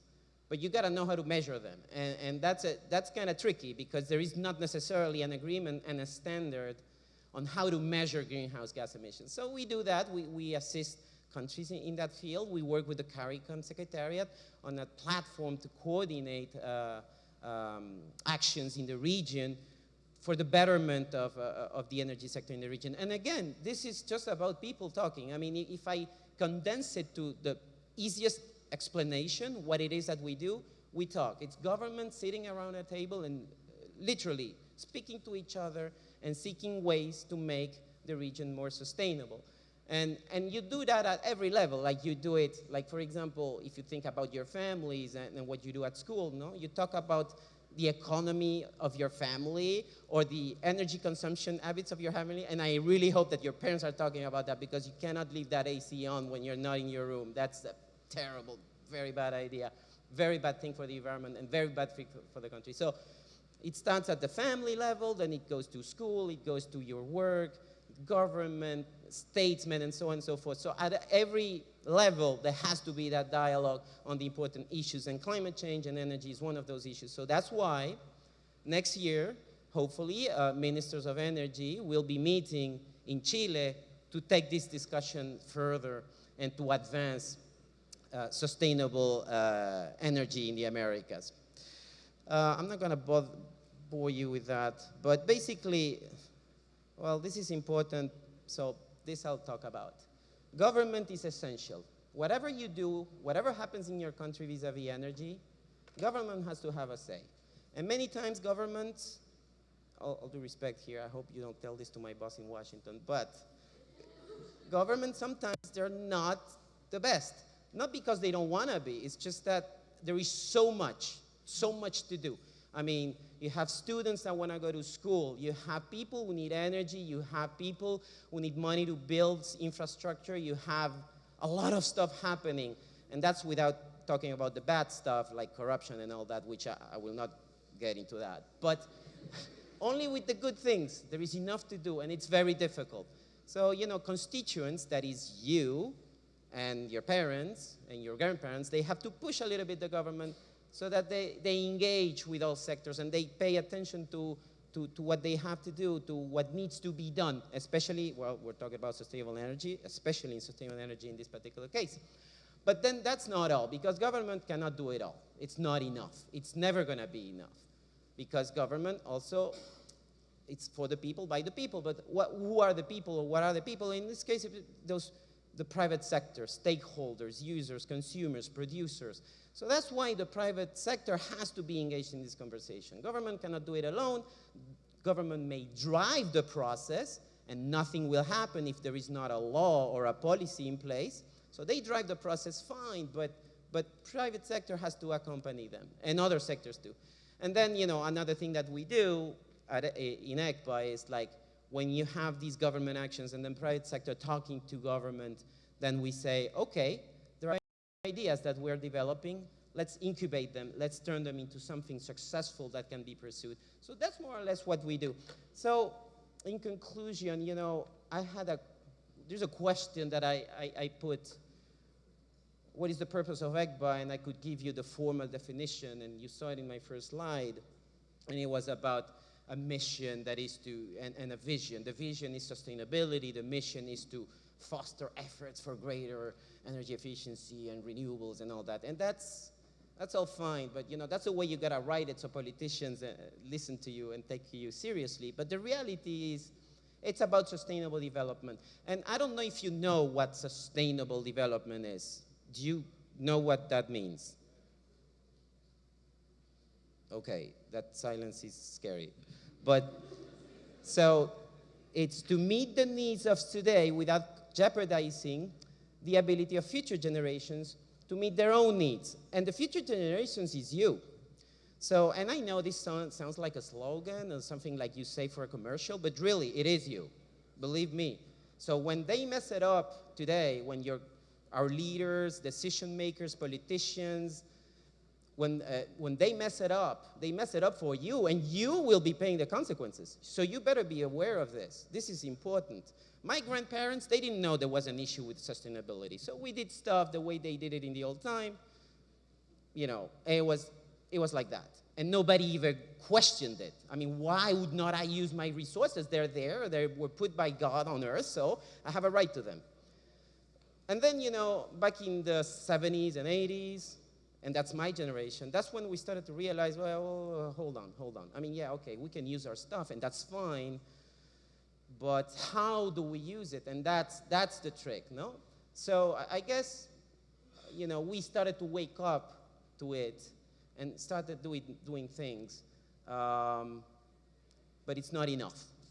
It's not there. And so you are going to carry then, this is a responsibility that is going to be passed on to you, and in 10, 15 years, you will be well into your careers, whatever you choose to do, and you will be suffering or bearing the brunt of whatever we don't do right. So you gotta be demanding, because this is your world too. So I can use this world and live as I wish, because I'm gonna be dead in 40, 50 years. And then, no, but really, come on, I'm 42. I'm younger. I am older than I look. But and I can do whatever I want, and so other adults in the room, and then we'll be fine, we'll be fine. But will you be fine? And that is really important. So that's why I encourage you and I urge you to look into this, to pay attention to this. If you don't want to do a career in sustainable development, that's fine. You don't have to. But being aware of this and changing your mindset so that your mindsets are such that whenever somebody asks you what sustainable development is, you know it. Because I can assure you, many of the people my age don't freaking know this thing. So, no, they don't. I mean, I'm sorry, but they don't. I mean, I do, because I love it, because I like it, I enjoy working in this field. All the people in this first row here, they all know it because they like it, they understand it, they made a living of it, but many people don't. So, and finally, I would like to say, I heard some speeches here and all this talk about innovation and it's important. It really is. The thing is, I gotta be honest with you. I would not be this space honest, if I were in my normal working environment. So, diplomacy and being tactful with what you say. I mean, I work with government, so I gotta be very careful with what I do. I need my job. I have 4 children, so. But, we talk about innovation, and nobody really knows what they're talking about. They have no clue. They just say it because it sounds nice. But then, I'm almost done. This is the most important. The most important part was the part about being aware of sustainable development. This is the second most important part, and this is what is going to build your future: innovation. Many people, you reach to a point where you don't know what innovation is, and you just do business as usual, and change is difficult. Everybody's scared of change. Nobody wants to change anything. You are at a stage where you can do that change because you're not molded yet. You can make up your mind about what to do. What I saw today, and I wrote the names, I hope I got them right: Jordan, Patrice, Sharia, Giselle, Saida. This is awesome. I mean, the way you presented this, you might think, this is something we thought of, we worked on it for a few days, and well, that's innovation. What you just saw here, these young people, your friends, who came here to this stage and delivered the message the way they did, that's innovation. You have a mindset that it's a blank slate. You can do whatever you want if you put your mind to it. And that's the beauty of being younger. And if you keep that youth in the future and you do the things that you gotta do in your life, bearing in mind some basic principles like sustainability, I think that will carry you forward in your life, and you will be very successful. So thank you for the time, and I'm very happy to be here with you.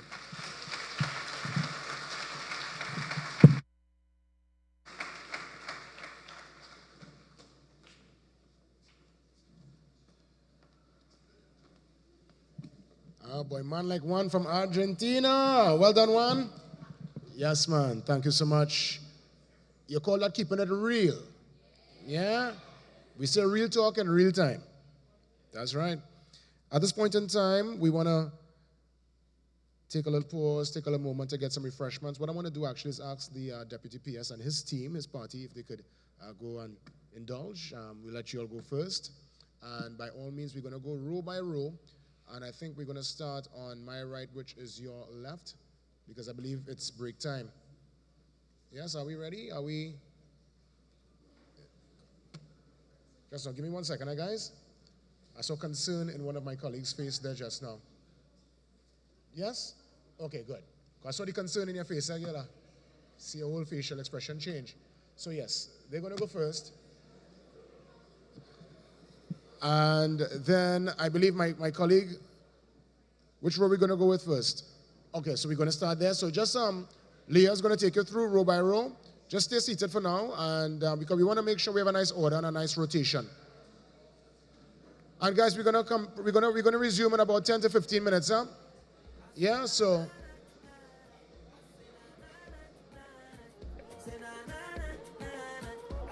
So enjoy. See you after break time.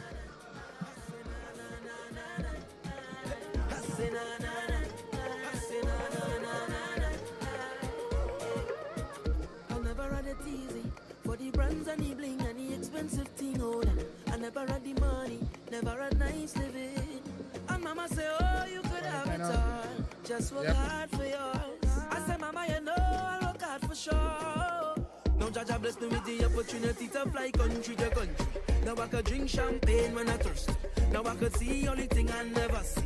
They say this hour you man so lucky. But I thank me for the run the family. Now no bad mind boy they can stop me. On every show I smiling cause trust me, life is so lovely. Whoa. And I'm far from finished, whoa. And I can't believe it, no. See, I'm far from finished, whoa. Love the life that I live in, yeah. I say na na na na, I say na na na na, say na na na na, I say na na na na, I say na na na. Forever thankful for doubters in the past and the people who laugh on her. Forever grateful for all the times I failed. And Papa say, oh son, you can't give up. What's for you is for you. I said, Papa, you know I will never stop, no. Now Jaja bless me with the opportunity to fly country to country. Now I could drink champagne when I'm thirsty. Now I could see all the thing I never see. They say this hour you man so lucky. But I thank me for the run the family. Now no bad mind boy they can stop me. And every show I'm smiling cause trust me, love is so lovely, boy. And I'm far from finished, boy. And I can't, oh. I'm far from finished. Say I'm far. And I love this life. I sit down and I can't believe. I say na na na na.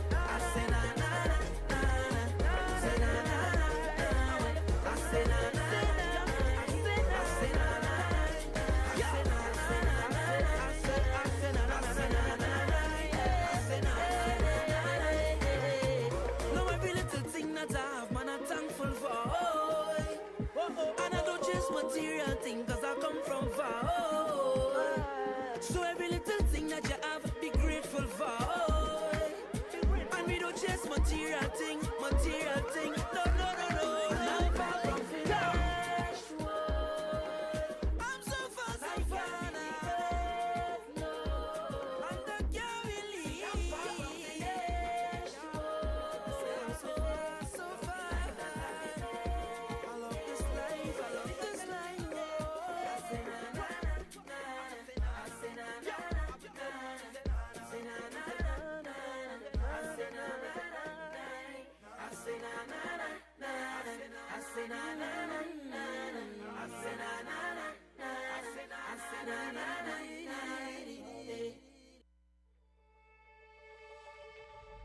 Everybody gets high sometimes, you know.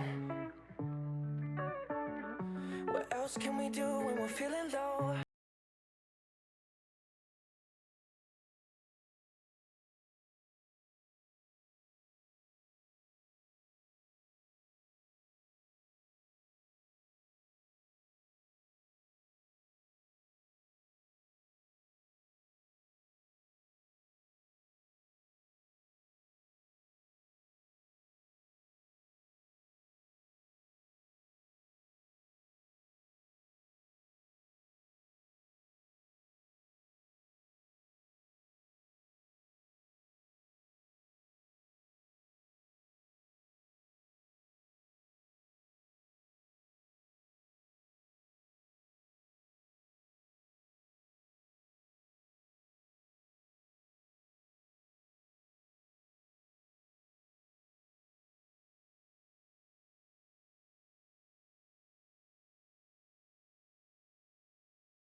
Keeping it honest.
Even though he a nigga one. you.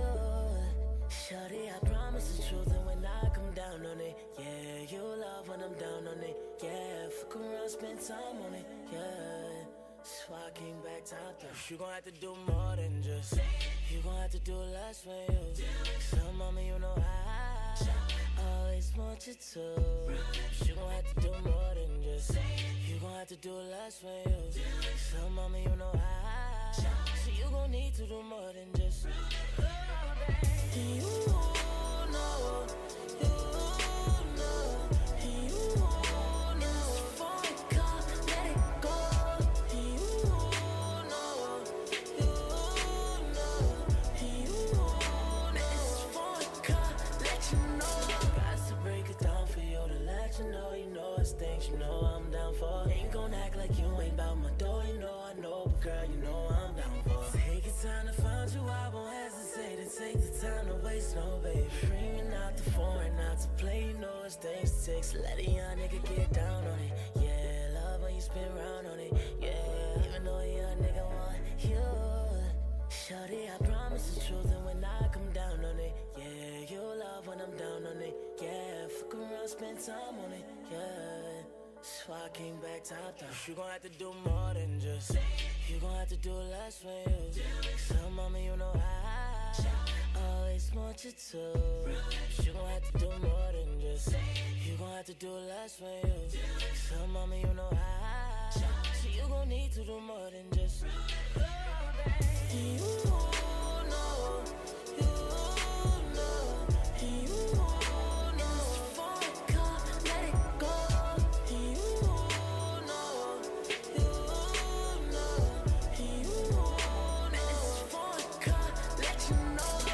Say it, baby, do it, baby, show it, baby, prove it, baby. Say it, baby, do it, baby, show it, baby, prove it, baby. All I'm tryna say, I just wanna see your body move in different ways. All I wanna do is come close to you. You let me come through, I get so close to you.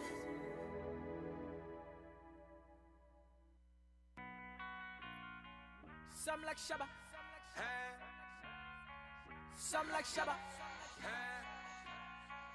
some like Shabba.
Everybody, hello everybody. I know Mr. Jason tell only 15 minutes, but we're ready to start back. So finish eating, go in the toilet, do your number 1, number 2, or number 3, whichever one. All you know what a number 1 is? All you know what a number 2 is? All you know what number 3 is? Number 3 is when they do number 1 and number 2 together. Or maybe that has only happened to older people, I does not know. Anyway, we're going to start back just now, so please do what you have to do, right? And get ready for the second session.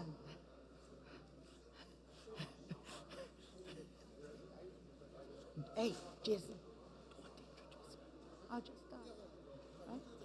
Yeah, don't introduce me. Why she keep calling my phone, speaking Excuse me, sexual?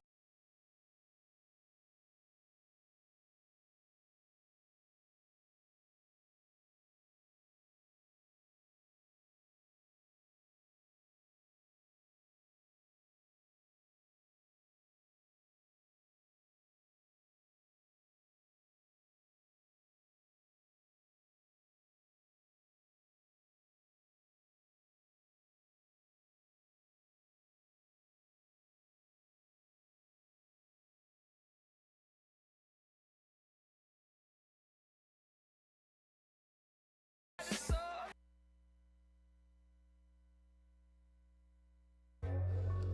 Ooh, girl, you're something, girl, you're something of.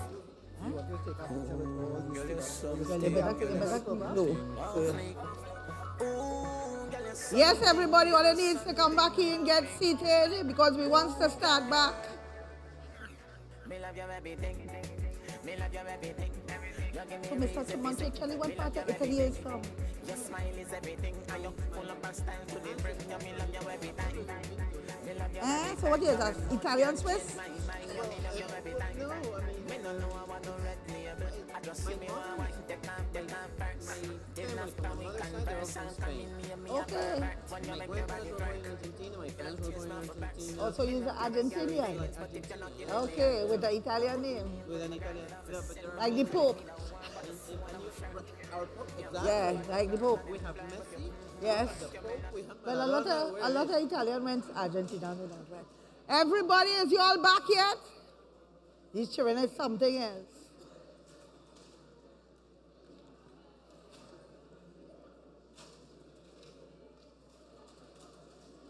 She laughing at me?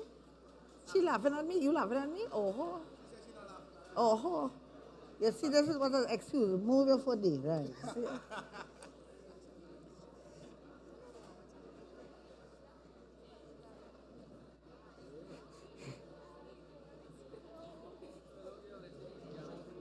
Yes, it's all right. I get in there.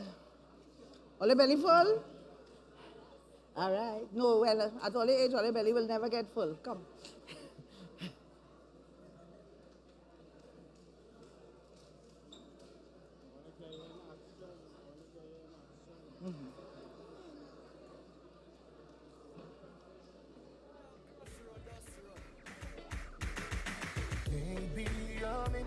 How much sharing does we still have it outside? Yeah? All right. Very good. DJ, pull down that music. I cannot hear myself. Good morning, everybody. How is all you going? Well, first to begin, my name is Philomena Alexis Batiste. I is the cleaner here at UTT, and I was very proud of that. I is permanent, not temporary. And I was very happy to see all you here today, but I just want to understand how all you get to break beach today. Why? Eh? Hello in the back. Wappen. Right. How come all you get to break beach today and the teachers break beach with all you? What all you here for? I thought Hillview was a bright school. The fellas just look at me like, I thought so. Eh? Anyway, Hillview go get brighter because it has its girls there now. You understand? So we're going to see what scholarship this year. Anyway, why is all you here today? Anybody? Woo-hoo! All right, thank you. Why is all you here today? Field trip? Eh? You're learning about energy. And what is you learning about energy? Oh God, somebody, let me. To change our underwear. Well, what? Our earth? All right, well, I was reading this thing. I see here, Caricom, Energy Week, or Energy Month. Oh, good. Can't read, you know. Sustainable energy for sustainable development. We energy connecting our people, right? So, why is energy important? Everybody tell you. Because if we wasn't here right now and we didn't have no energy, what would have happened? A dark girl start a ball and say, "Stop touching me," right?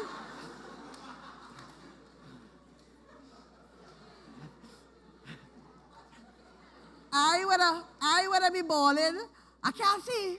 All I have is just my other foot. And all I would not be hearing me balling because all of these things we need energy. In fact, everything we does, we need energy. To put on your clothes, don't you need energy? What kind of energy you need to put on your clothes? Thank you. What school is this? Astra Girls, you understand? Scholarship. Hillview. Right? So we need energy for everything. The energy to put on with clothes, we just eat it. Not so? We can't plug in myself just yet, but I feel that coming. I can't wait. Plug in myself while I'm sleeping. That way I had to eat, I'm going to be slim. Oh, God, it's going to be nice. Right? So we're here to learn about energy. And the two things we're learning about is renewable energy and what else? Well, no, we talk about energy. Right? That's the theme, but that's very good. It means you could read. So reusable energy, renewable energy, and what? It going hand in hand with renewable. What are we going with? What is RE and EE? What is the EE for?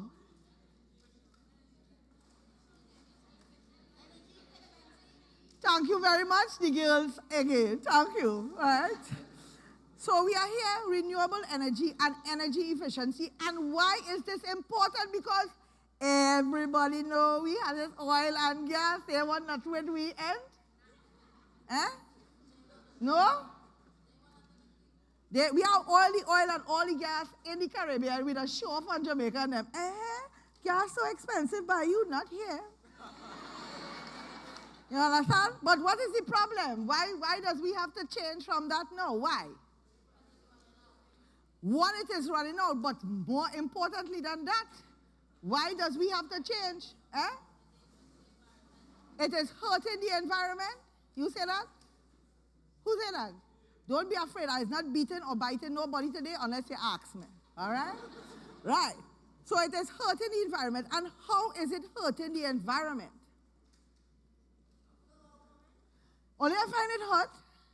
Well, let me tell you something. When I was all your age, it wasn't so hot. I'm telling all you. It used to be 31 and 32 degrees. But every day now, what it is? 33 and 34. And the temperature of the globe has definitely increased. As you notice in America, right? People are staying longer without long sleeves. You understand? Even though it's supposed to be autumn, it's still warm. What's really happening? So that is part of it. And you know what is contributing to that warmness? What? We see it here when we was coming in this morning, a big flame burning. What is this? Wait, it's a set of deaf mute children. What is it? What is causing it? Carbon dioxide. And where are we making the carbon dioxide? Burning hydrocarbons. Yes. Hillview, don't worry. It will come back by exams. Anyway, we burn hydrocarbons. Now, does anybody know where we burn the most hydrocarbons in Trinidad and Tobago? When the factories, we have factory here making what? Sweet drink, must be. Where we burn the most hydrocarbons in Trinidad and Tobago? Cars, everybody feels so, but no, cars is only 6%. What is the most we just burn? Where does we burn the most hydrocarbons? Say it. When we is generating electricity, that is what contributes to the majority of CO2 or greenhouse gas that this country does emit. And does you know that Trinidad and Tobago is the second highest polluter per capita in the world? Does you know that? Where's that word? How we gonna be second? That's wrong. You understand? So we have to fix that. We have to fix that. But why does we have to fix it? Because we are accustomed to hot weather. If the planet get 2 degrees hotter, we could take it. And then white people up north gonna be feeling it. You understand? We gonna say, no, we are accustomed. We are accustomed. We are here. Yeah, we good. Why we have to change and find renewable energy and conserve that energy? Why does we have to do that? Eh? To preserve future generations? Oh God, open your mouth and speak. Eh? Stand up and let me hear you.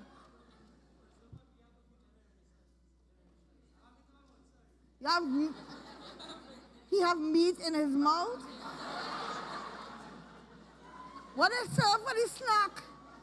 You have meat, spit it out. We have to preserve future generations. But you know what? The future generation is all here. Because here going on, it's over 50. I mean, I go down there just now. You understand what I say? I ain't going to be around long, at 20 years most. You understand what I say? Right? So it's all here. In 20 years, how old is going to be? 32, prime of your life. You're looking best. High heel shoes. Fellas walking in suit.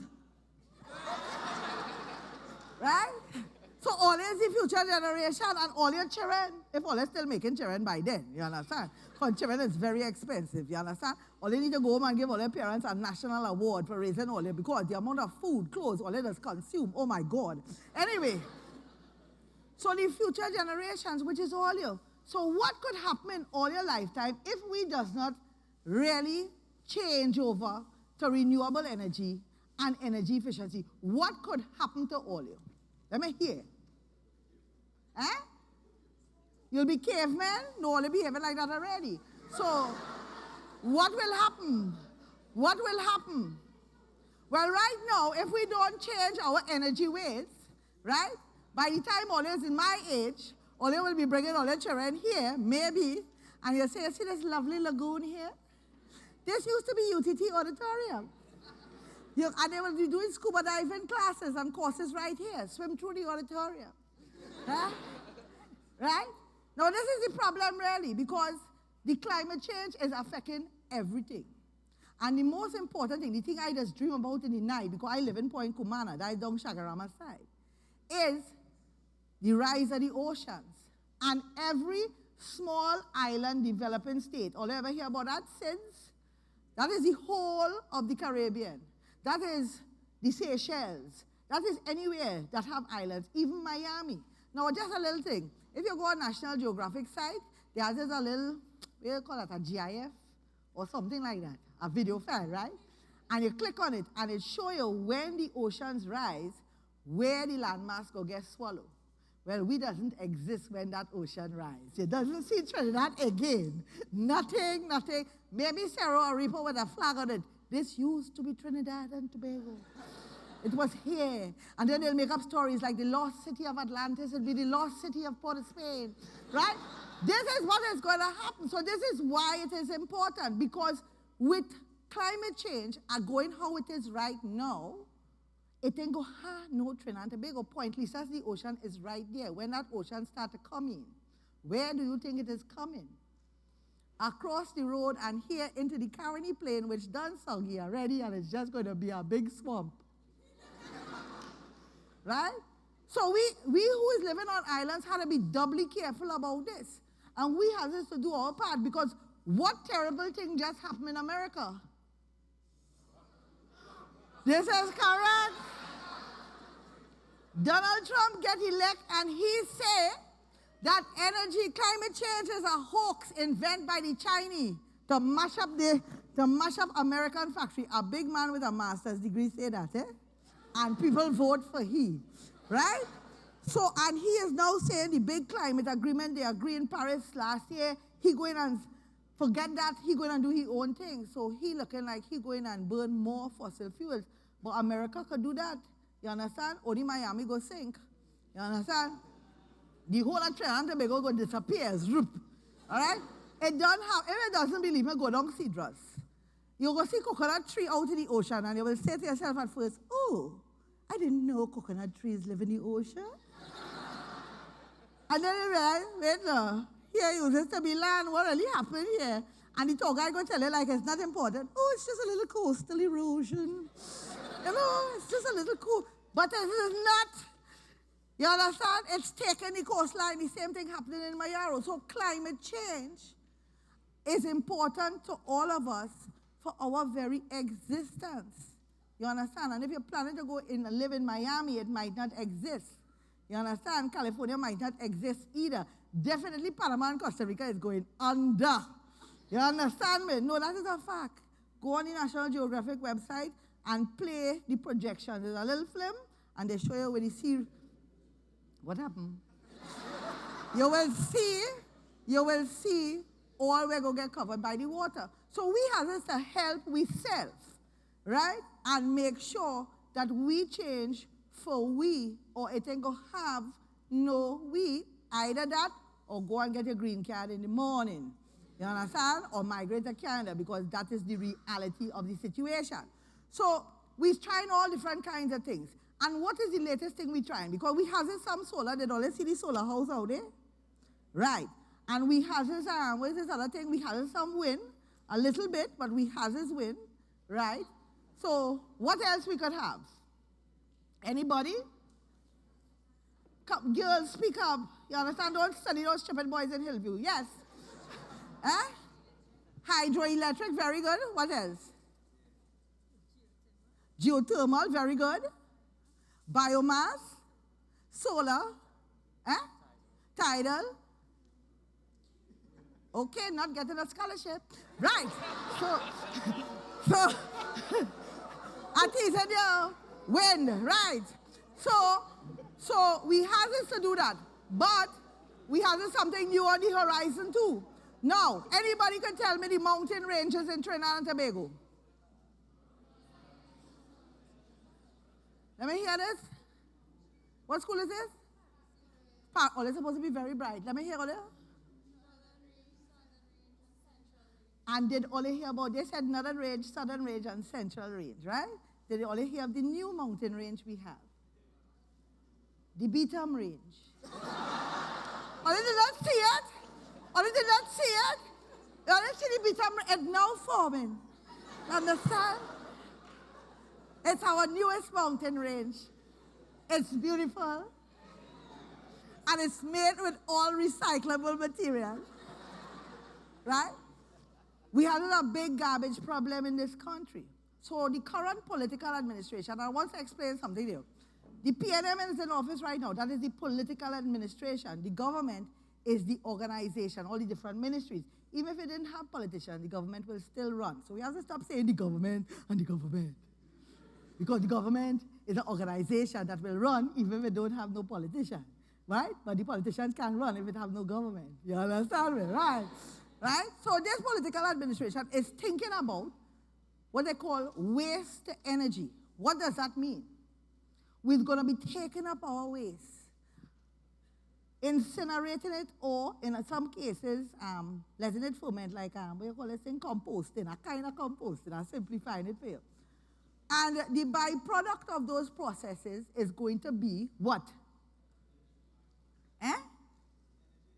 Energy, correct. Now, this is not a new technology.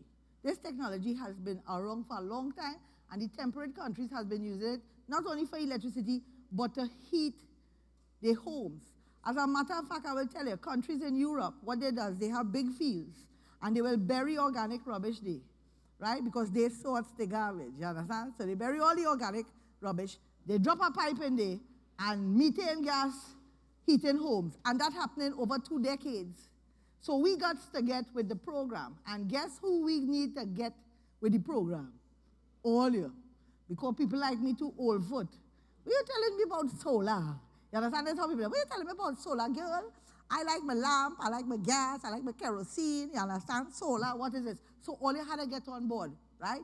And the politicians have to put education in place to educate everybody like you and me. But you need to know, if you don't get on board, what do you need to do instead? Learn to swim. You understand me?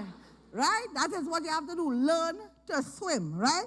So, sustainable energy for sustainable development. If we keep burning fossil fuels, we can't develop nothing that's going to last, because everything we build is going to be built on a fuel that is going out of style and is not good for us.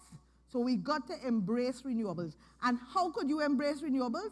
When you go price smart with your parents. How many always go price smart with your parents? Oh, they have money, boy. Well, that side have money, right? But if you go anywhere and you see a solar power panel or a solar power option or a winding, you know the winding radio and TV and computer, choose that. Oh, you never see that? Right. Choose that. Get a solar, start off easy. Buy a small solar panel and see if you can power your laptop. Start small, but start. It's very important. And listen to what you're hearing here today, and don't just go home and say, hey, that energy thing was good today, boy. I meet a nice girl there. Yeah, look, we take a picture. And we on WhatsApp. It's not about that. All you need to take what all you learn here today and tell the rest of the people in all your school, because it have people walking around like, I don't know nothing. They know where they go, they know party and thing, but they don't know that, I don't know nothing. Right? Go and share it, because it's all you to survive. All you to survive. All you to make the big change. And the last thing I want to tell you is this. Mr. Monticelli said, right? You got to lobby your politicians to do the right thing. As you notice, in America, in California, the children marching because they like Trump. They want them to know we're here and we're not taking what you're doing. You have to get proactive. You have to make your politicians hear you, because all the degree you get will not make any difference if your house is flooding every rainy season.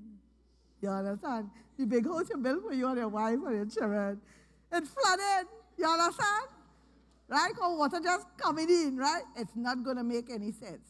So all you had to take what all you learn here, run with it, disseminate it. You know what that means? All the holy process here. Right? And share this good news. And very simple things. When you're buying anything, a cell phone, is this iPhone energy efficient? No, thanks. And put it right down there. That is all your duty, to make sure that all you become energy efficient. You're coming out your room, take off the lights. You pack up in a car with your boyfriend, take off the lights. You understand what I'm saying? Anyway, I had it to go. Right? All you hear what I'm saying? All you understand why this is important for all you now? Does all you understand this? This is we survival. It's not a joke anymore.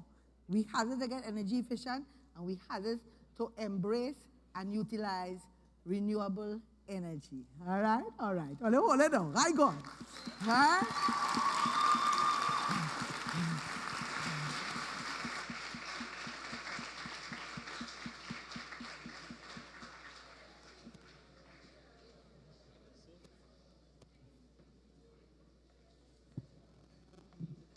Well, boy, give it up for Philo. That was Philo. Yes, boy.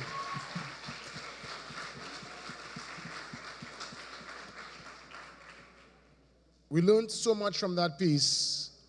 I, in particular, through Philo's words, would have recognized that we use this to believe it won't affect we. But don't wait too late, you know. Don't wait to reverse back forward.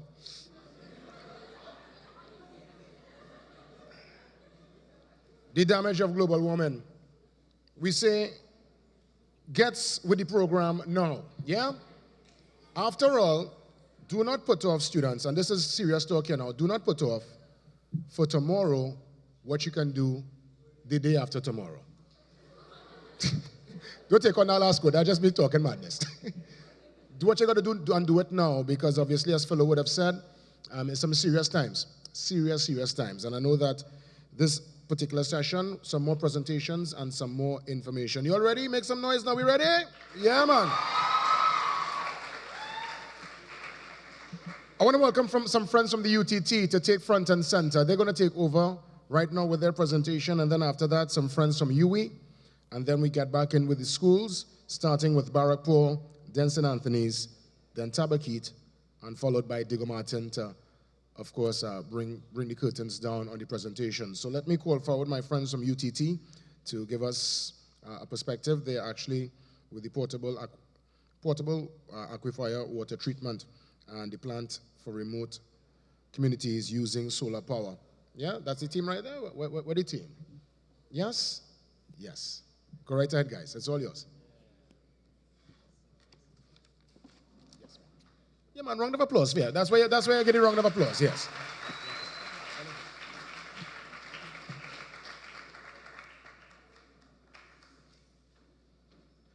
Good morning, everyone. Yes, still good morning.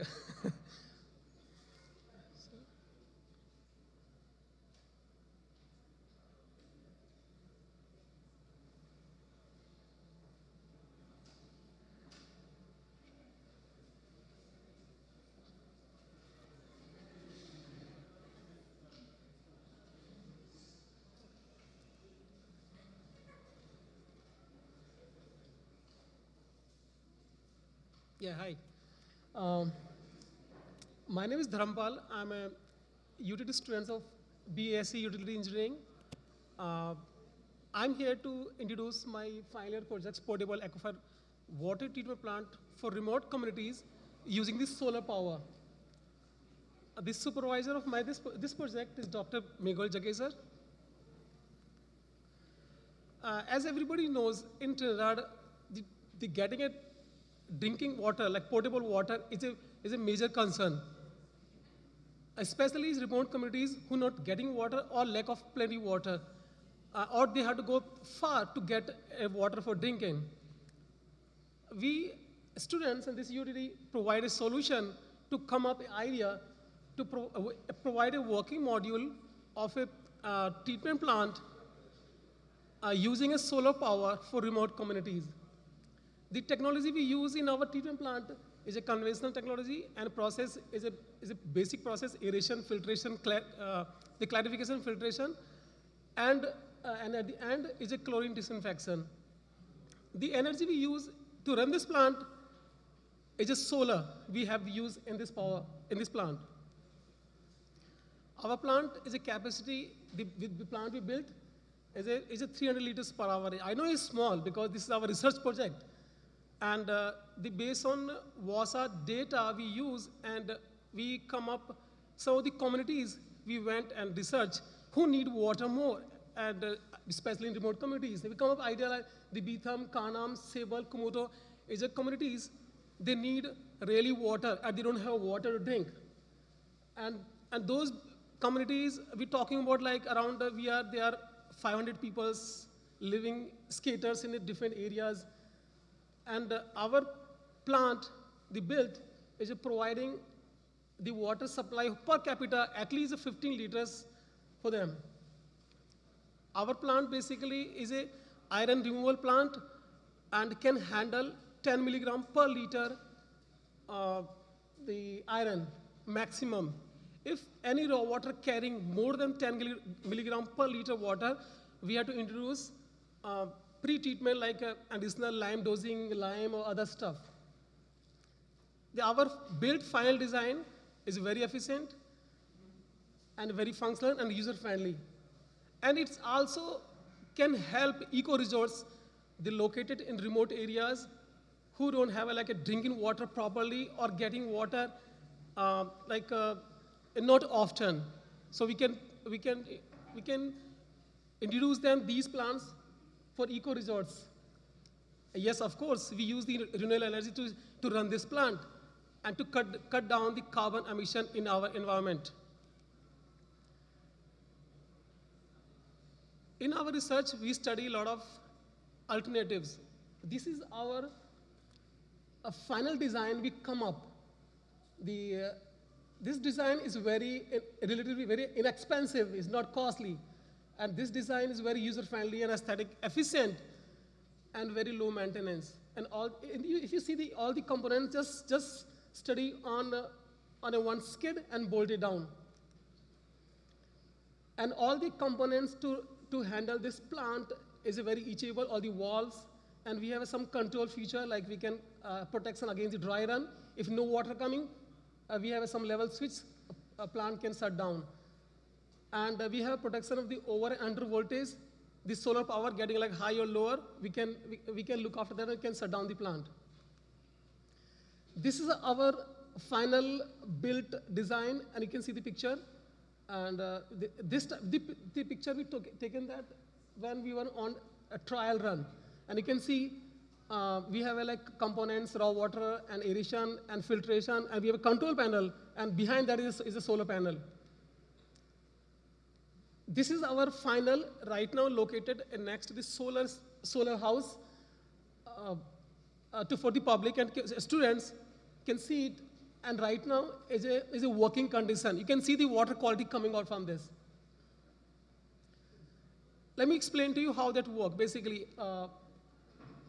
as I told you, the power, the electricity we're generating from sun, the panel charging to the batteries, and batteries running to our pump. In this plant, only one pump there feeding to the filtration system, and then same pump we're using for backwashing, clean the media inside. When solar power heat from sun and going to the battery, before that we have a controller that controlling the voltage and other aspects. If you know, everybody knows the electricity we're getting from solar panel is a DC voltage, and with that we are charging the batteries. And after the batteries, we have a converter, inverter. The inverter charging DC voltage to AC. That AC voltage we're taking to run our pump, to run our system basically. Yes, of course, when we introducing a product, we want to know our product working or not. Three major characteristics of water we have to test. Yes, our plant working or not. Is the water quality, is the iron, pH, and turbidity. We use a standard calorimeter to use these qualities, and we can use this on direct online. Yes, these are our results. If you see the raw water we collected from different Wasa well sources, and upon the treated water test results, we'll see we matching the WHO standard of potable quality. If you see like the turbidity is a 5 NTU, and the pH is 7.5 to 8.5, and 0.5 milliliter milligram per liter iron we're getting at a treated quality. It means it's a really like remarkable the things we get from our treated water, and we can see yes is meeting the WHO standard. Let's talk about the construction. Yes, the plant built in highlighted in blue. This is my plant capacity is 7.2 meter cube per day, and the construction cost we come up is only $20,000.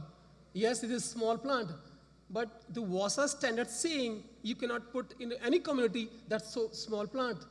WASA standard for minimum minimum size of the plant is 1,000 meter cube per day. Cost is here is close to $2.5 million. Yes, it's a lot. We'll talk about why is a lot cost. The solar system we design in our plant required to run our plant. Yes, only 2 solar panel. And if you go to WASA 1,000 meter cube plant, we need close to 30 solar panel to run the plant, and that which is going to be close to like a 19,600 amps hour battery backup to run close to 100 kilowatt per day power from the solar energy. These are the comparison. Basically, we come up with the solar system and TN-Tech. Yes, we are currently using TN-Tech supply. We're paying for that. If you see the capital investment, the solar power, we come up for the 100,000 meter cube, close to $500,000. This is capital cost. Capital cost is a lot. When we see the TN-Tech cost, before we go any other cost, yes, we have to see TN-Tech have to come up to bring their tariff, bring their pole, bring their the cables to connect to the community itself is a lot of cost. To compare the solar system cost is just nothing. And if you see the TNTech supply cost, every annum we can use in 100,000, 1,000 meter cube power, the water treatment plant capacity is just 7,957. We can save this money if we are not using TNT power supply. Yes, when we talk about the renewable energy, we have to talk about our environment too. These are the figure we are going to cut down if we are using this solar power treatment plant. 1,000 meter cube per hour plant capacity, we can cut down the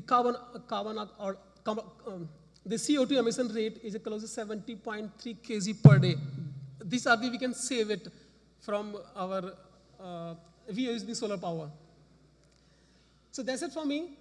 After our research project built, yes, we come up the idea, yes, our project achieved close to 76.7% process efficiency. We getting a more quality water from the raw water quality.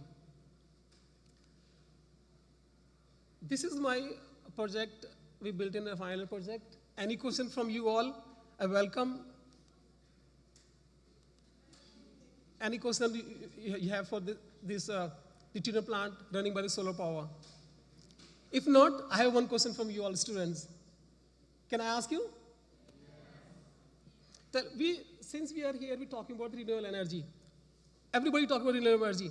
Yes, solar power is one of the major source to get renewable energy. But why we call this sustainable? Can anybody answer me? Why we call this sustainable?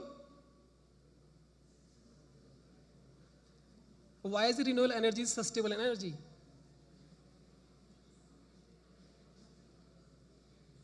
I'm sure like Minister of Energy people giving you gift, you know. Please answer me. Yes, please. So, the guy. Because it's very constant. Yes. Well, because the energies are very constant, energy won't run out as fossil fuel will. Okay, yes. This is one of the correct answers. Yeah, correct, yeah. Because why we call sustainable? Sustainable because is it not spoiling our environment. It is readily available and is free. And is not compromising any current and future energy requirement. That's why we call this renewable energy is a very sustainable. That's for me. Thank you so much.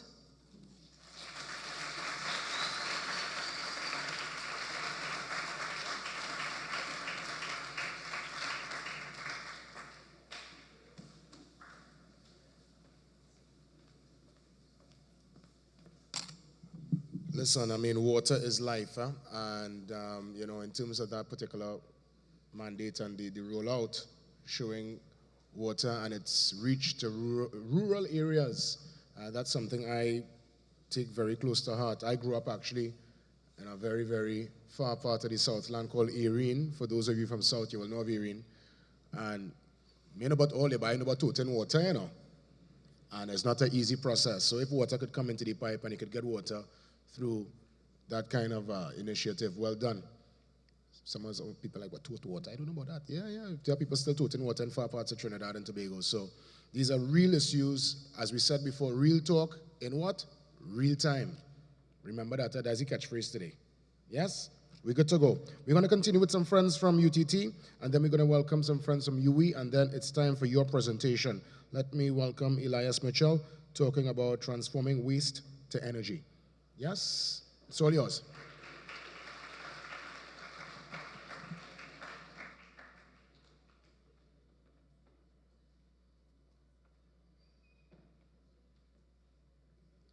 Good morning, everybody. We are going to be very brief. We know how excited you all are to hear about all this renewable energy stuff and how excited you all are to sit here and listen to us. Yes. So we are green light. Green mostly because it's dealing with renewable energy, and LIGHT stands for landfill, incineration to energy. So, yeah. Our vision statement is to basically take our technology and significantly reduce the amount of CO2 that is emitted into the atmosphere from our process, and to bridge the gap in moving from fossil fuels, hydrocarbons, and using more greener, sustainable energy. Goals and objectives. What we want to do basically is build a plant that would use the waste of the landfill and produce energy, long and short, to reduce the CO2 emissions and to clean up the landfills around Trinidad and Tobago. As Philo said, we have a new range, which is the Beetham range, and we are trying to get rid of it. And we want to operate efficiently, yeah. Our team consists of Elias Mitchell, which is this guy right here. He is the microbiology guy. He will get into the more technical aspects in a while, not so technical that you all can't understand. Melissa Sanka, who is not here, she is the mechanical engineer, and I am Abigail Roberts, and I am the computer person, among other things. Okay. So, hi, as she said, my name is Elias Mitchell, and today's situation really is high CO2 levels and an increase in the landfill, the Beetham range, our new range, right? So what we propose is that, right, now I know this diagram looks a little scary, but this is an actual technical diagram, so we won't go through this. Basically what this diagram is saying is that you're going to take the landfill, you're going to take pieces of the mountain range, you're going to shred it up into little pieces, and you're going to burn it. Now, when you burn it, you produce energy, right? That energy that you're producing will produce, well, we're calling it energy as steam, right? Steam. This steam will run a traditional turbine, just like power gen, and that turbine will produce electricity. Now, the other half of the process is to remove the carbon dioxide from the stream, which we'll use something called a solid desiccant, or a zeolite. We'll just call it zeolite for now, right? And the special part of this is using something called a bioreactor, right? Bioreactor. So now let's get into it. So this is the fluidizing bed, right? This is what we will be using to burn the garbage, right? The shredded garbage. I won't go too much into this. Electricity production, same traditional thing. This process, everyone knows it from before. Right now, this is the main focus of our presentation, the carbon capture. Now, these little things that you see up there, this has the ability to absorb the carbon dioxide that is released from the process, right? And from here, you'll be able to use it very differently, in very different ways, right? And now finally, anyone knows what algae is? Anyone? You all know what algae is, right? Nice. Now, algae is a plant, a very small plant, a microscopic plant, and it has the ability to photosynthesize, right? Now, we are going to use this algae to convert the carbon dioxide into water and oxygen, which will be the major byproduct of the entire process. And that, in a nutshell, is our entire project. So.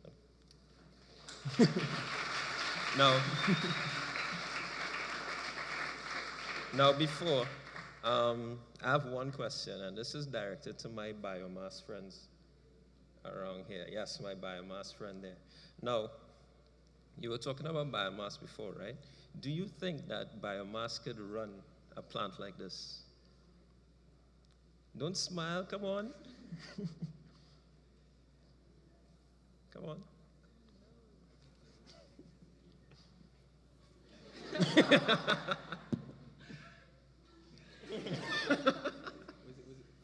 What's the question?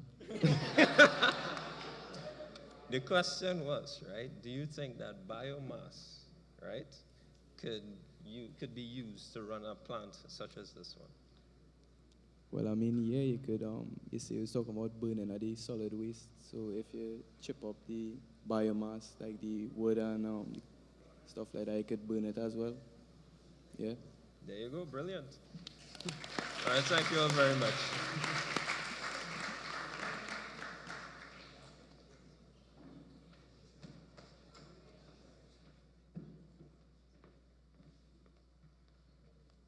You know, all you only playing shy, you know, you know all the thing, you know. Yes, man, well done, well done. Good answer. And of course, we continue to move on with the program because we want to keep you engaged. We take it across to our friends at the University of the West Indies. This is Tiffany coming up next to give us a nice little insight into the feasibility of a combined offshore wind and wave energy generation system for Trinidad. So let's give a warm welcome to Tiffany White. Yes?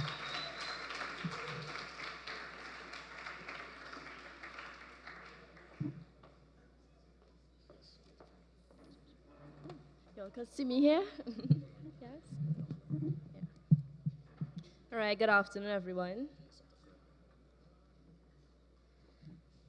So my work is based on a feasibility study for the development of a co-located offshore wind and wave energy generation system for Trinidad. I had the opportunity of having two supervisors, one, Dr. Indra Haraksing from the UWI, and Dr. Van Radeke from the University of Flensburg, based in Germany. Just to start off, the research objectives are as follows. Firstly, I need to determine a proper project location for this system. I did a constraints analysis method, which I'll go into a little bit. Also, I need to determine the type and number of wind turbines needed to generate a 15 megawatt power capacity, as well as the number of wave energy converters needed for a 5 megawatt power capacity. I also conducted analyses of the offshore wind and wave energy potential of the given area, as well as I did some financial analysis using a levelized cost of energy method. I also looked at the environmental and social impacts of the proposed project. The methods and data collection. As I mentioned previously, I did a constraints analysis. What this method does, it's an evaluation of the potential factors that can limit a project. For this project, 14 constraints in particular were identified. These included things like the bathymetry, which is a measure of the sea depth, as well as geology. I looked at vulnerable areas of concern, such as coral reefs, things that are based in the water, as this is an offshore system that we're looking at. One of the constraints, as you can see in the table, is land and sea. For this particular part of it, I used a program called ArcMap, which is a GIS feature. And what it does, you have to synchronize or put in information according to the constraints that you put in. So for an offshore project, land, do you expect land to have any sort of viability for an offshore project? No. So because it doesn't, it's assigned a score of 0, as you can see on the table. Land has full potential for an offshore project, therefore it's assigned a score of 1. All of this data was done for each constraint, and then they were mapped into the program, and it generated that map that you see on the left-hand side. The red areas show where there is 0 potential for the offshore project, and the green areas would show where there is full potential for it. The map that is on the right-hand side is a wind resource map that was provided from Sander and Partner, which shows the offshore wind potential of Trinidad. So what I did, I compared both of these maps, and I chose a location that had minimal constraints, as well as an area that had good offshore wind potential. From this, I located the southeast coast of Trinidad that falls within Guayguayare Bay. So I selected there to be the proposed project location. Secondly, I used reference projects to select the particular type of wind turbine as well as foundation that would be needed. For this project, I chose a Vestas turbine with a 3 megawatt rated capacity, as it is a suitable wind turbine generator for weak wind areas. For the wave energy converter, I chose a wave surfer, which is a point absorber. What this does, it is situated on the surface of the water itself, and it moves up and down. So that upward and downward movement is actually what generates the energy. I chose a co-located system that is shown the last picture. I don't know how clear it is, but it shows two independent arrays. One would be comprised of your wind turbine generators, and the other would be your wave energy converters. I chose this particular system as it is efficient for you to be able to calculate the efficiencies of each system. So this is just a small model of what the proposed system would look like. You have your 5 wind turbines placed behind the 3 wave energy converters. For wind analysis, 2 methods were used. One, WindPro, and the second was a Weibull distribution, and both were done in order to calculate the annual energy production for the proposed site. For wave data analysis, 2 methods were also used: a linear group wave calculation as well as a random series calculation. For the financial analysis, a levelized cost of energy was done. This is a simple calculation that is done to show the viability of any project. And it takes into account the capital expenditure, the annual operating costs, as well as the produced electricity that you could have for a given project. From here, the results were a bit surprising, as you see that the wind energy levelized cost of energy is actually higher than the wave energy, despite the wave energy costing more in terms of implementing it. Reason for this is that your wave energy plant actually has less downtime, and it assumes a 90% technical efficiency. Therefore, that would compensate for the high initial capital costs. Environmental analysis, a CDM equation was used, and it showed that there would be a 52.2 million ton displacement of carbon dioxide emissions for this proposed project. Social analysis was done via means of a questionnaire where I interviewed and distributed questionnaires to residents as well as workers within the Guayguayari area. In conclusion, I just want to quickly say, I know my time is up, that the project was deemed to be technically unfeasible. However, it was financially, environmentally, and socially feasible. Now, I put a small breakdown there to just show you that the wind park is completely feasible, in that the power that is generated from the wind park would be able to support the demand at the Galeota substation, which is around 4.9 megawatts. It is also financially, environmentally, and socially feasible. The wave park, however, insufficient data was available from your wave energy manufacturers, and therefore a proper analysis was not able to be done, as a lot of assumptions had to be made concerning those calculations. And that's about it. Any questions? The silence.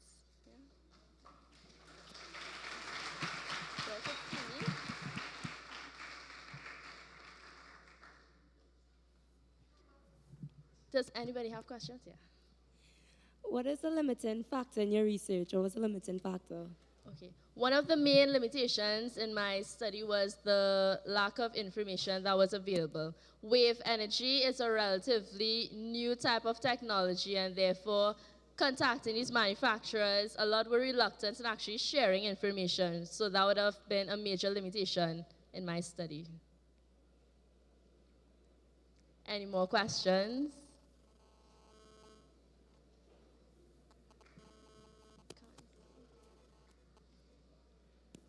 All right, well, I guess. In terms of funding of the project, how would this be going about?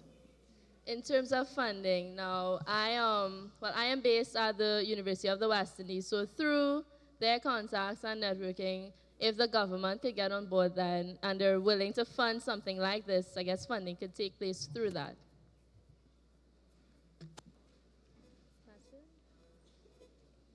All right, okay, well, that brings us to the end. Thank you very much.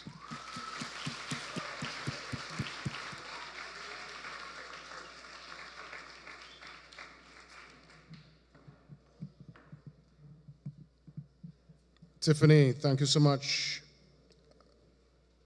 Very exciting research, and let me tell you, as much as, you know, some of you there in uniform sitting watching Tiffany and some of the other speakers on stage, very soon, if indeed this is your passion and your interest, you too will also be involved in research and be able and be in a position to impart knowledge. So we give thanks for that. We have one more as we relate and touch base with our friends out of UE, giving us a perspective on smart grid initiatives in Trinidad and Tobago. Let's give a warm welcome to Daniel Suknanan.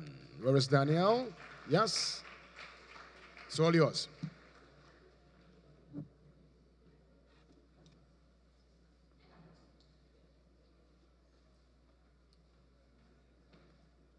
All right, thank you, Chairperson. All protocols observed. Good afternoon, everyone. My name is Daniel Suknanan, and I have been asked to speak as a representative of the University of the West Indies on smart grid initiatives in Trinidad and Tobago. Now, when you hear the term smart grid, what exactly comes to mind? Imagine a reduced frequency of blackouts. Imagine if your vehicle can power your home. Or imagine if you can generate electricity and sell it back to the grid. The motivation behind the smart grid stems from the fact that electricity consumption is constantly increasing, and the electrical infrastructure in Trinidad and Tobago is obsolete, which means that we are approaching a point where the grid will be unable to meet consumer demands in an efficient and sustainable manner. The development and deployment of new standards and technologies can transform the existing grid into a smart grid, making these things a reality, while ensuring high levels of resilience, reliability, and sustainability. The smart grid can be defined as a next-generation electrical power system typified by the increased use of communications and information technology in the generation, consumption, and delivery of electrical energy. At the core of the smart grid is the deployment of renewable energy sources, the use of communication, cybersecure communications, computational intelligence, and information technology to achieve a system which is clean, safe, secure, reliable, and sustainable. Some of the aspects of this smart grid are illustrated here: centralized and decentralized power generation, end users becoming producers of electricity, a two-way flow of electricity and information, and of course, the heavy presence of ICTs. The benefits of the smart grid include improved power quality and reliability, enhanced efficiency and capacity of existing networks, an improved resilience to disruption, self-healing responses to system disturbances, automated maintenance and operation, a reduction in greenhouse gas emissions by enabling plug-in hybrid electric vehicles and alternative energy, and increased consumer choice. Caricom's regional energy policy focuses on the widespread deployment and integration of renewable energy sources in an attempt to shift the energy focus from fossil fuels and combat climate change as a regional body. Smart grid technology is therefore promising for Caribbean countries such as Trinidad and Tobago to adopt. There is then the need to investigate the suitability of smart grid technology to Caribbean countries and conduct research to determine the measures that need to be employed for full-scale rollout.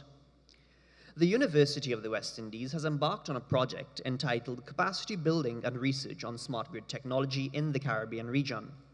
This project was funded by the UE Research and Development Impact Fund and lasted from June 2013 to June 2016.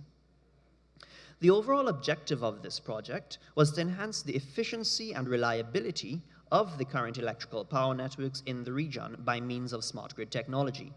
Specific objectives include the setup of a smart grid research laboratory, research on the smart energy, information, and communication subsystems of the grid, and capacity building on smart infrastructure. In terms of research, outcomes include the development of a prototype of a microbial fuel cell using local materials, the creation of a real-time data repository for collecting smart grid data, the development of a prototype of a smart home using a Raspberry Pi and various sensors, the design and development of a real-time analysis and simulation platform for the smart grid, as well as a number of conference presentations and research publications. In terms of networking, we have built up an active network of over 50 persons involved in smart grid-related work, including our stakeholders. With respect to capacity building and public awareness, we have held a number of forums, workshops, and training sessions on smart grid technology and the development of Trinidad and Tobago's smart grid. Over the past 3 years, we have created public awareness about the smart grid by means of television interviews, our website, smartgrid.tt, newspaper articles, etc., and its benefits, and we have encouraged public participation in the deployment of this technology in Trinidad and Tobago. The Ministry of Energy and Energy Industries, that should be, pardon the misnomer, the Ministry of Energy and Energy Industries is currently engaged in preparing policy on the integration of renewable energy sources with the grid, and the Regulated Industries Commission is engaged in preparing a feed-on tariff which will dictate the rates at which consumers can sell electricity back to the grid. So imagine when you get your electricity bill, you can actually get a rebate by selling electricity back to the grid. T&Tech has and is continuing to incorporate smart devices such as advanced metering infrastructure into the grid. So it is our intention that the University of the West Indies, and by extension Trinidad and Tobago, will emerge as a leader in smart grid technology in the Caribbean region. This is a list of our stakeholders. I thank you for your time, and at this time I'd like to entertain any questions from the audience.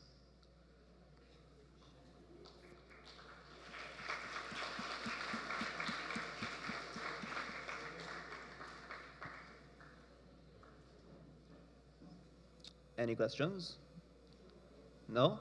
All right, so am I allowed to do that thing where I ask a question and they can get a prize, right? So from my presentation just now, let's just say you go home, what can you take away if you have to disseminate information to your classmates? What is a smart grid? Or what do you understand by a smart grid?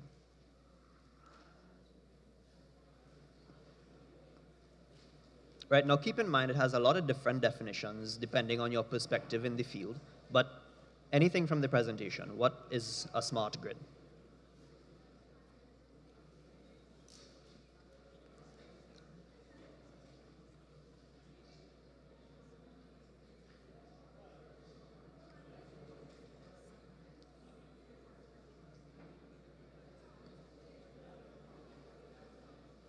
Yeah.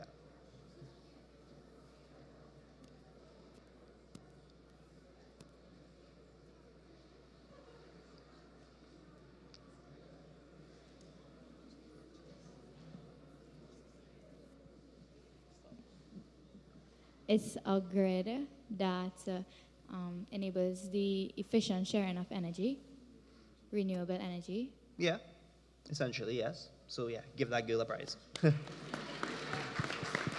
All right, so thank you everybody and enjoy the rest of your day.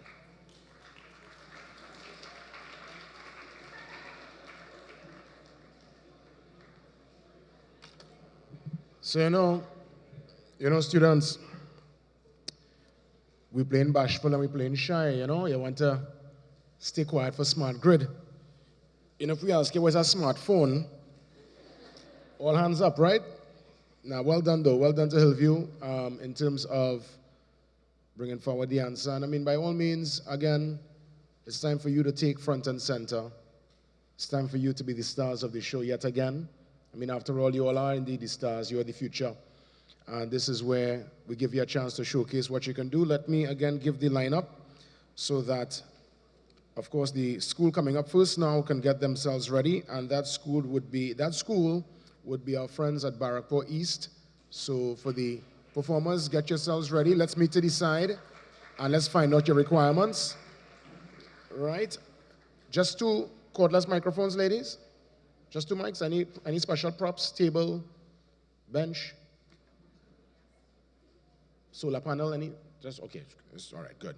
So after Barrackport East, we want to get St. Anthony's. St. Anthony's, just be on standby because you're up next after Barrackport. Then we head across to Tabaquite. Yes. Yeah, man. Tabaquite Secondary. Where Tabaquite? Nice. So after Anthony's, Tabaquite, perfect. And after that, bringing up pulling the curtains down, we will call on our friends out of Diego Martin North. Where is Diego North? Yes? Fantastic. So you're all to the very end. So without any further delay, let's give a warm welcome as we bring forward some young ladies. Let me give you the topic first. They're going to do a nice little discussion concerning the fight against climate change and why that fight is an important one. I believe the names are Sadira, yes? And is it Josiah? Yes, nice, nice.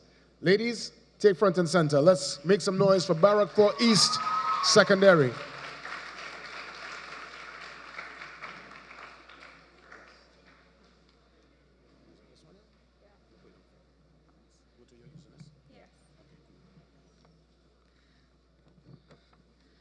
Good afternoon to all protocols observed. Do you think the fight against climate change is important, and why?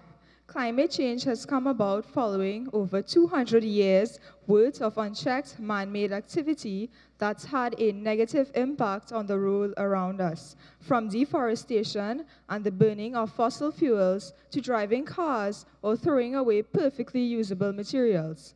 Now, we're beginning to feel the effects of climate change around the globe. The warming of the climate system cannot be denied. While we can't undo the damage caused to the environment, we can help decelerate the rate of change and long-term change the fate of the planet altogether. Do we think the fight against climate change is important? The answer is yes. The climate can affect every person and our health directly through increases in temperature. Such increases may lead to more extreme heat waves during the summer while producing less extreme cold spells during the winter. Just think about intense heat we have been experiencing almost daily. Those with heart problems, asthma, the elderly, and the very young can be especially vulnerable to extreme heat. Another huge problem is that sea levels are rising worldwide. The temperature is rising, which means the ice is melting faster and faster. Although these changes are occurring in places far away from us, we feel the effects. We are a small twin island state. Rising sea levels will cause erosion further inland. Our coastal villages will surely feel the brunt of this change.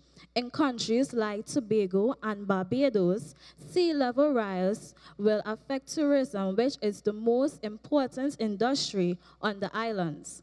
Global warming causes our freshwater glaciers to melt, leaving us with less and less drinking water every day. In Guyana, they have already experienced higher temperatures, diminished rainfall, higher evapotranspiration rates, and water scarcity. Global warming also causes various diseases to spread faster.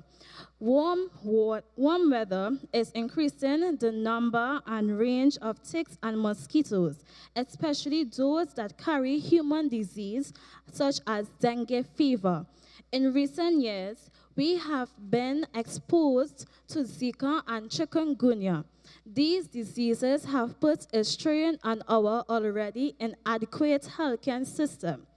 We have seen how many of our Caribbean neighbors have been battered by the increased number and strength of storms and hurricanes, while others face near drought conditions. Do we think the fight against climate change is important? The answer is yes. Most of the people currently deciding how ambitious we should be in reducing carbon emissions and adopting other environmentally sensible measures that won't be around in 30 years. We are the voice of the future. We have to live on planet Earth. We are going to be affected. We need to make sure that we reduce our carbon dioxide emissions so that we can slow down our rate of warming. Nature does not need us. We need nature. We need to stop the global warming before it gets any worse, before we have no water, and before we all die from communicable global warming spawn diseases. Do we think the fight against climate change is important? The answer is yes. Thank you.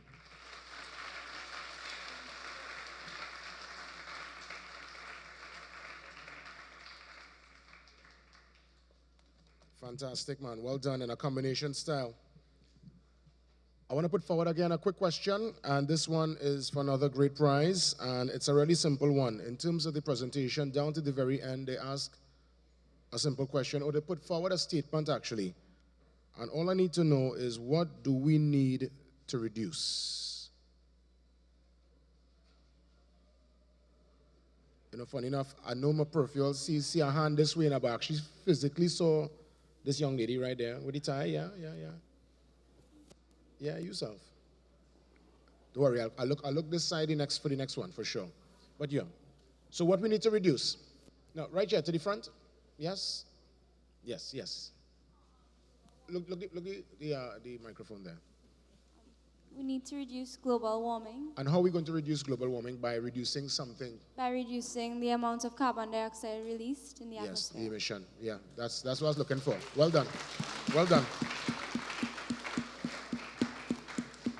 I promise I'll look across this side for the next one, right? So we're going to move across now to St. Anthony's, the Tigers from the west, and they're stepping forward. And combination again, it's Evita and Nicholas. So let's give it up for the Tigers, St. Anthony's.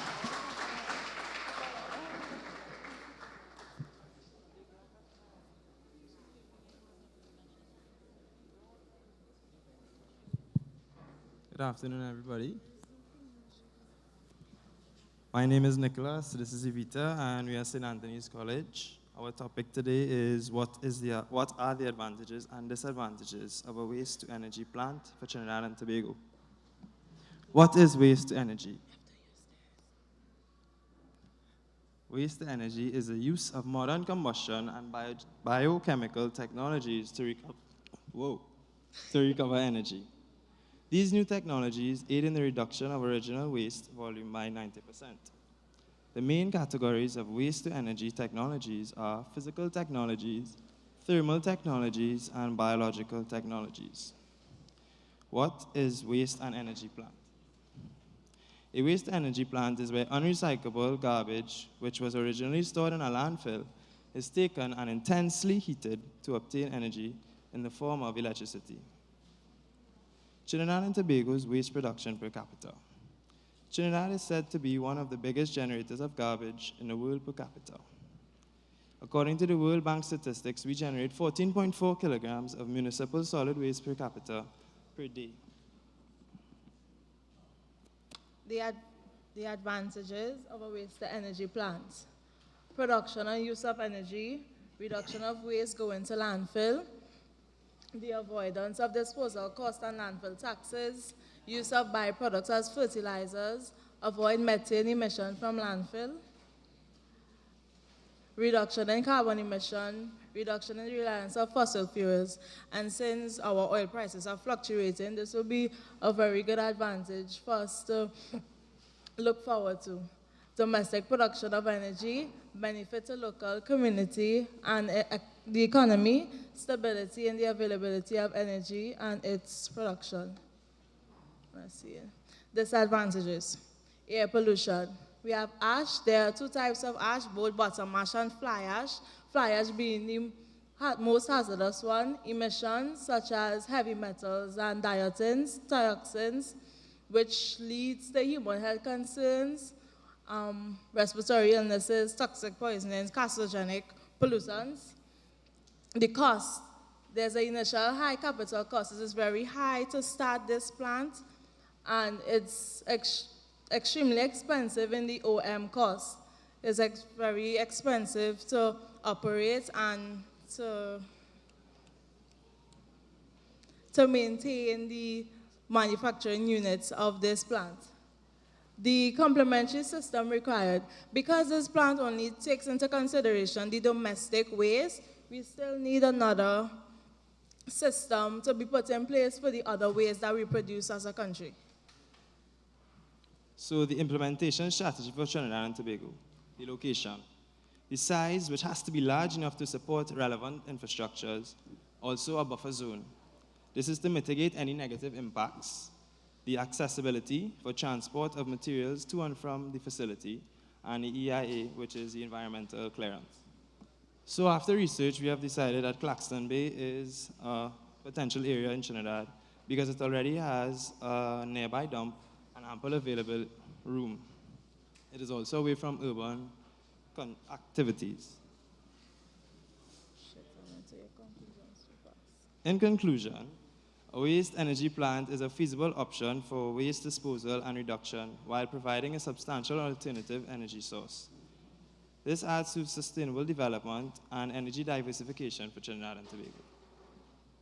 Thank you. Thank you.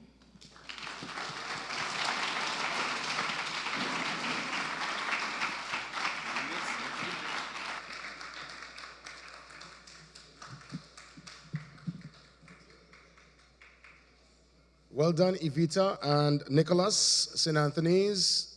Good representation. Again, simple question based on the presentation. And while I put forward the question, I want my friends from Tabakit. Oh, yes, they're ready. Yes. Give thanks.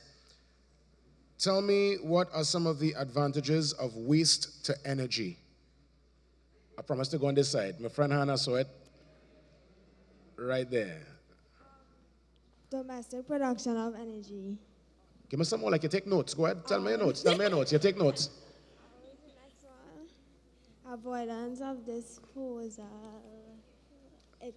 No, you weren't ready, you know, but just tell me what notes you have there. Just tell me all what you scribbled down. Waste to energy is the use of modern combustion biochemical technologies to recover energy. 2 types of ashes, bottom ash and fly ash. Excellent. And what school is that again? Say it out loud. Diego Martin North Secondary. Excellent. Well done, Diego. You're good to go.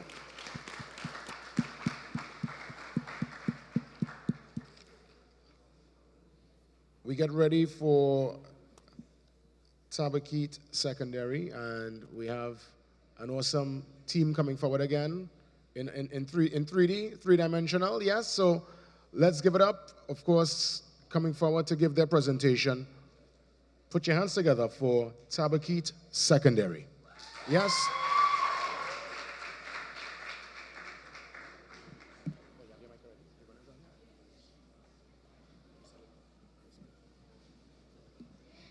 Good morning. I am Vanessa Batiste from the Tabakit Secondary News, reporting live from UTC Point Lisas. Here are some important resourceful facts that you should know. Renewable energy is defined as energy that is collected from resources which are naturally refurbished. Non-renewable energy consists of natural gas, coal, and crude oil. Global warming, the increase of the Earth's average surface temperature due to greenhouse gases put into the atmosphere by burning fossil fuel. Climate change is a change in the statistical distribution of weather patterns. Now, let's see if I can get an interview. Hi there, miss. Hi. Would you mind if I interview you? Sure. What is your name? Natalia. What are your views on renewable and non-renewable energy? Renewable, non-renewable. Does this affect you? Questions that I ask myself every day. Do you know the outcome? Do you know the devastating effects of using such a common thing? You use it as if it's oxygen, as if it's a necessity, as if there's nothing, no replacement. You think that the earth is just going to produce coal, oil, or limestone within the blink of an eye? My eye? Or your eye? Today, listen to this. The sun isn't going anywhere soon. Trees can be planted to clean up our pollution. Our carbon footprint has turned into a carbon sinkhole. At this rate, global warming will consume us into a black hole. You use fossil fuels as if it's a mean to an end. What about solar energy? That has not come to an end. Don't feel bad as individuals. This planet's destruction is on a higher level. Governments and people in charge clear acres of land and destroy our trees, our life source, for their personal use.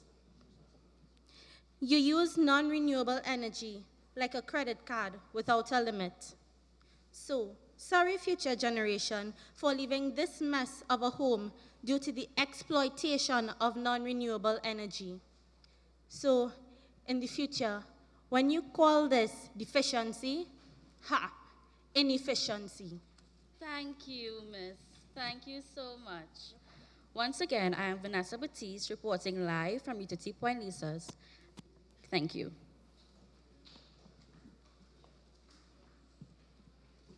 Hello. What? My bill is how much? You have to be joking. All right, thanks.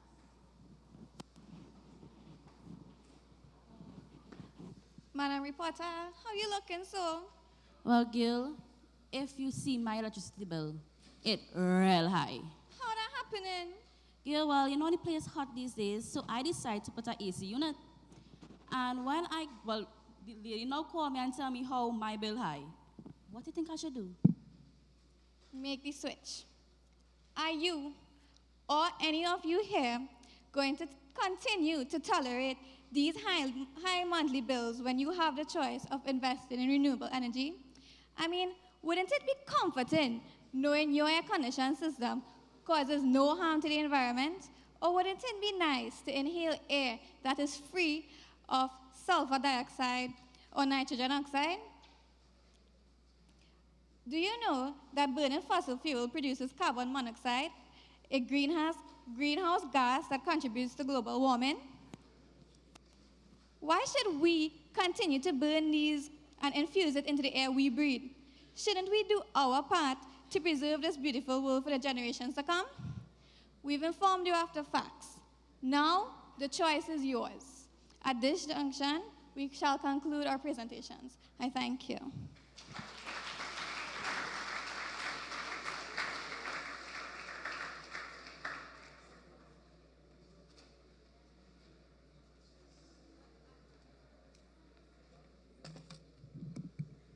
Tabakit Secondary, well done, man. Give it up for the girls again.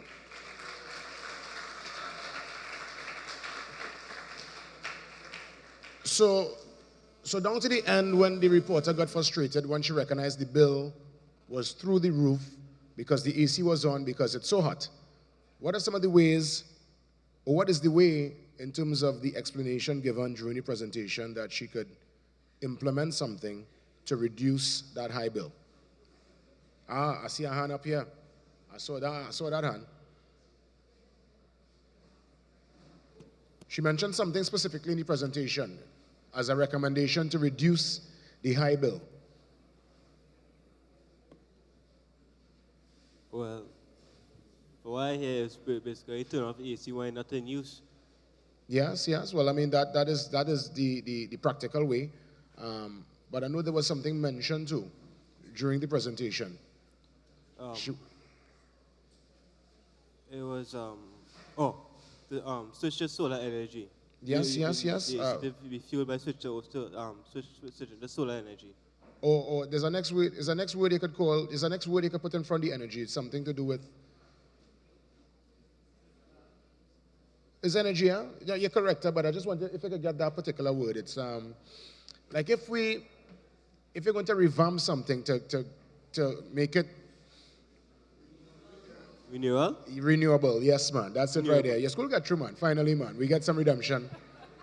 I had to squeeze it out there, boy. I squeeze it out, but you get through. Oh, my goodness. So the final team is a massive team. It's about 13 strong. I wonder if... Now, let me ask the team. You all think it's possible? Because I know moving this might be a bit much.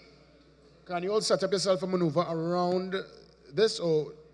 Will it be most ideal to move out the lectern? Just let me know. Do a quick vote.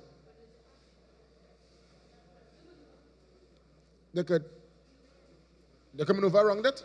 All right, good. So this more or less is they'll maneuver around it. So this is real action. People are going to be on the left-hand side, on the right-hand side, but they're coming forward with their presentation, all 13 strong. Let's show some love for our friends also from the west side. This is Diego Martin North Secondary. Yes?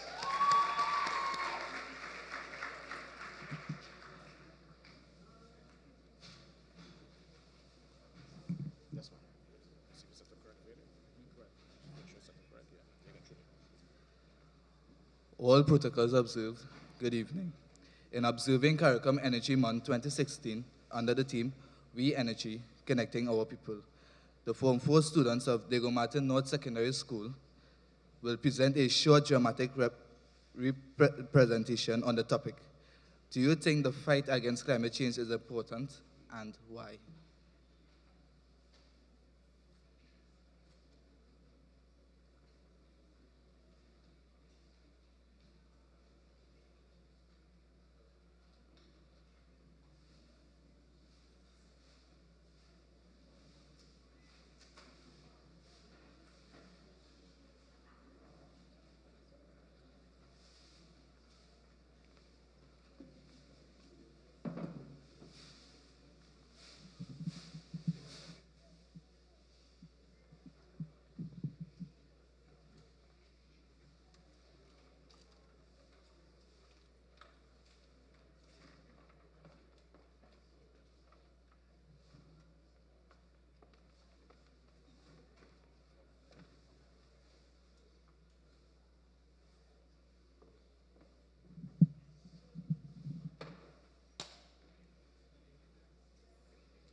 This was taking her long.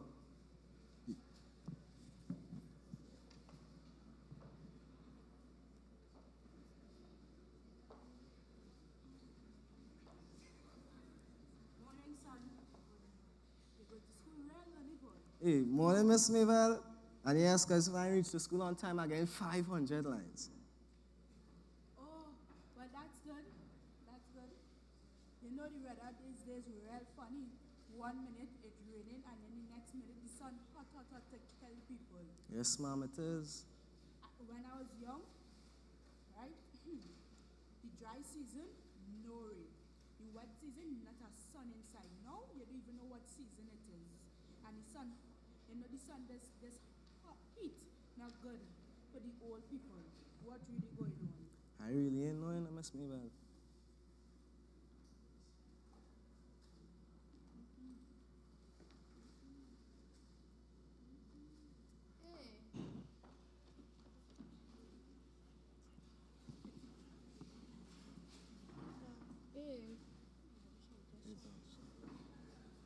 Hey, good morning.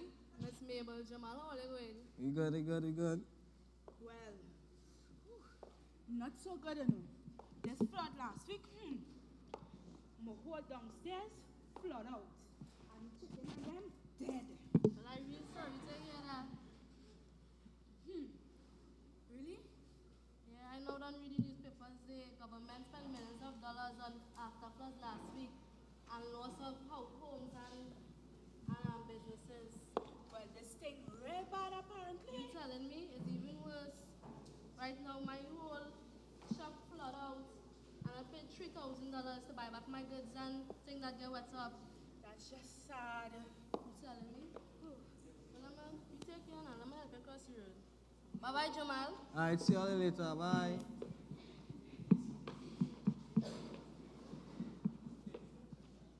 This bus taking her long, my way. Morning, morning.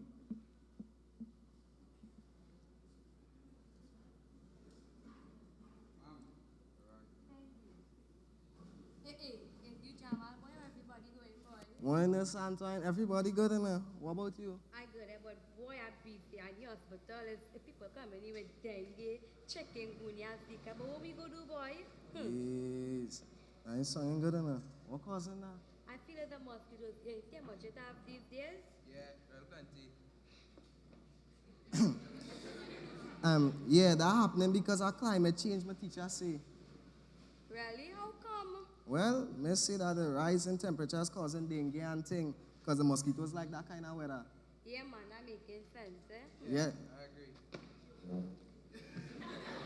agree. Yes, nurse, we had to buy mosquito coil and thing now. Well, everybody will come in the hospital sick, so I feel like the plan, yes? Yeah. Yeah, it's true, you know. Yeah, well, I go on because they're waiting for my room. All right, miss, have a nice day. Same to you, and do your work, because I will beat you. So stay in school, eh? Yes, bye, miss.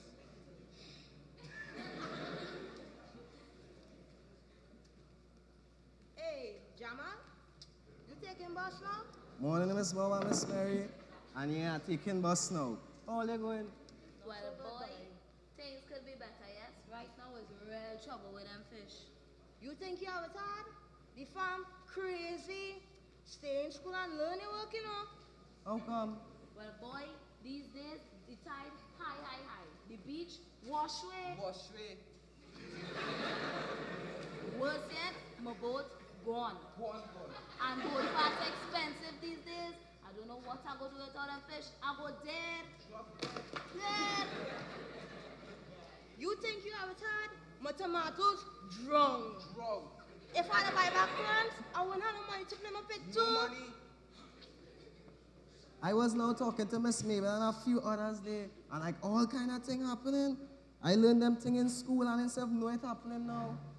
All kind of fancy thing I learned in school, but on our reels, tell me how this helping we are youth? Well, Miss Mary, it's we that causing we own thing, cars, factories, and even the rubbish we burning in the backyard smoking of the police. Causing the earth to get warm and changing the weather. So what burning rubbish have to do this fancy climate change thing? Alright, let me try and explain. The earth gets warm naturally, right?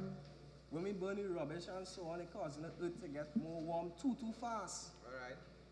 And because of that, that is why the plants are confused, right? Because the rainy season and the dry season mixing up.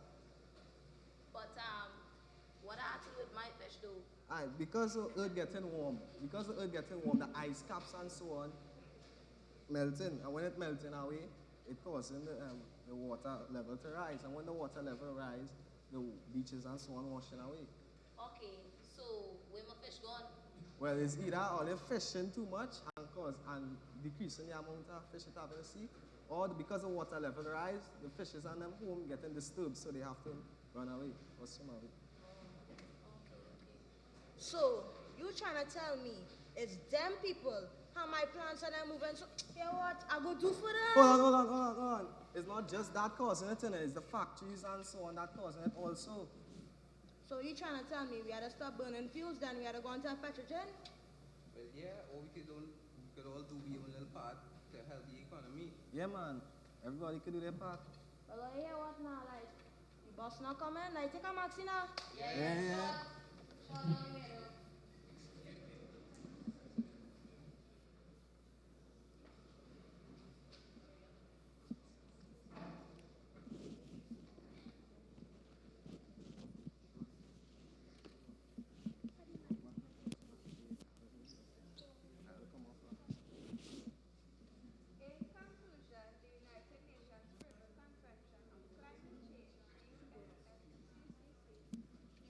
Climate change as a change of climate which is attributed directly or indirectly to human activity that alters the composition of the atmosphere, of the global atmosphere.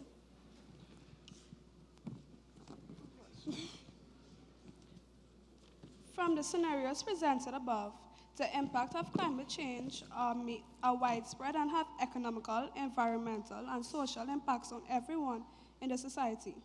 From the presentation, it was seen that all the characters suffered economic loss, destruction of property, and their sources of livelihoods were disrupted due to the flood event. The shopkeeper's business was disrupted due to delayed cleanup. Mrs. Mabel lost her chickens. Mrs. Bob could no longer fish due to coastal floodings, and Miss Mary lost her tomatoes. Additionally, as Ms. Antoine indicated, new vector-borne diseases were becoming prevalent, meaning that people were suffering health-wise as well. Also, in the cases of Mr. Fred and Miss Mabel, the lack of potable water is also an impact of climate change, as the loss of available surface water has increased evapotranspiration transpiration will take place, thereby reducing the availability of surface water and potable water. Therefore, it is very clear that the fight against climate change is important to a particularly vulnerable country as Trinidad and Tobago. In order to ensure that our agricultural sector and food source is not impacted, that our natural resources like the ocean that surround us, the rivers, coral reefs, soil and forest sustain damage, and that we do not suffer socially, financially, and health-wise. Also, on behalf of the Diego Martino Secondary School, thank you for giving us the opportunity to contribute to today's proceedings.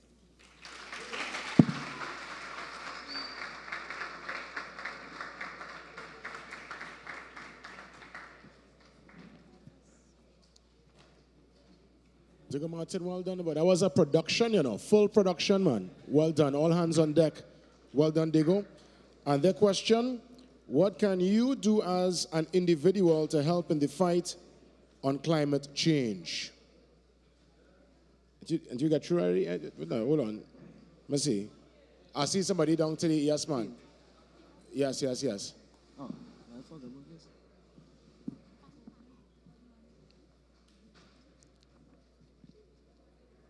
Yes? Yeah, we on. They could stop like have fires and things, so it wouldn't cause much oxygen to go up in the air. Just say that one more time so I could really understand where you're coming from. No, you go right ahead. Like I really talk so good. No, but you're talking. I show you talking for the morning and afternoon. So go right ahead, man. I'll listen. The fire, when people start fire, causing the smoke to go up in the air. Yes, the emission. That's correct. You could give me one more? In terms of factories. Right. Well done. Let me handle my boy in the back there, man. How you mean? See, you see what I hear you? I hear you loud and clear. I hear you loud and clear. Guys, we're coming down to the end. Let me just really quick bring forward Hannibal from the Sustainable Energy. Well, he's a Sustainable Energy Analyst, right? And he's with the ministry. Yes. And after that, we do a presentation to all the students who would have come on stage, and then we will get ready for lunch. Yes? Hannibal, it's all yours, my friend. Yes, good afternoon, everybody. Oh gosh, I know you're all hungry, but good afternoon, everybody. Right, so I come to speak to you all about why is government getting involved in the whole renewable energy and energy efficiency aspect. So I'll try to be short because I know it's before lunch, everybody hungry, I am all hungry, so we'll move along. So why does the government want to get involved in this? Is it because we are tree-loving hippies, who just love the environment and, just sing Kumaya? No, there's a number of reasons why the government wants to get the country involved in this whole aspect of renewable energy and energy efficiency. And the first thing on government's agenda is maximizing our resources. And what do we mean by maximizing our resources? Getting the most out of our natural resources, such as natural gas and crude oil. Now, let me tell you all something. Do you think you can get a PS4 by switching off your lights? Anybody here? Well, I'll show you how. So we have our natural gas company, who is NGC, which is the aggregator of gas. They get all the gas from the upstream. And they either do one of two things. They sell this gas to the downstream sector. You all saw the plants across there with the big flames and smokestacks and stuff. They sell the natural gas to them, and they get in what currency? What currency is that color? US, so they get US dollar to the petrochemical plants. And then these petrochemical plants take the products and convert it into ammonia, urea, methanol, and the government then again taxes those companies and get money in. Right, nice. Now, NGC also sells power, natural gas to TN Tech, which sends it to the power plant to convert it to electricity. And we get it in what currency? TT. And that gas is converted into electricity and it's transmitted to us here. And what do we pay electricity in? Right. And then they get electricity to home. So let me ask you all a question. If you had mangoes, would you rather sell it to somebody from the US and get US, or give your brother and he give you 2 cents TT? Exactly, and that is what is about maximizing this energy. So if we could use less energy in our homes, be more efficient, use renewable energy, there's more currency, and US currency, which is much more than TT, for the government to use around the country. And it brings me to the whole concept of getting the PS4. So you become more efficient at home, you get US dollars, the government then could take this US dollars and invest in the economy. So everybody's happy. And then our parents get jobs, there's more money in the economy, and then we are able to buy PS4, Jordan, and we could even get a new Bugatti, right? Yeah. Let me hear a round of applause for that.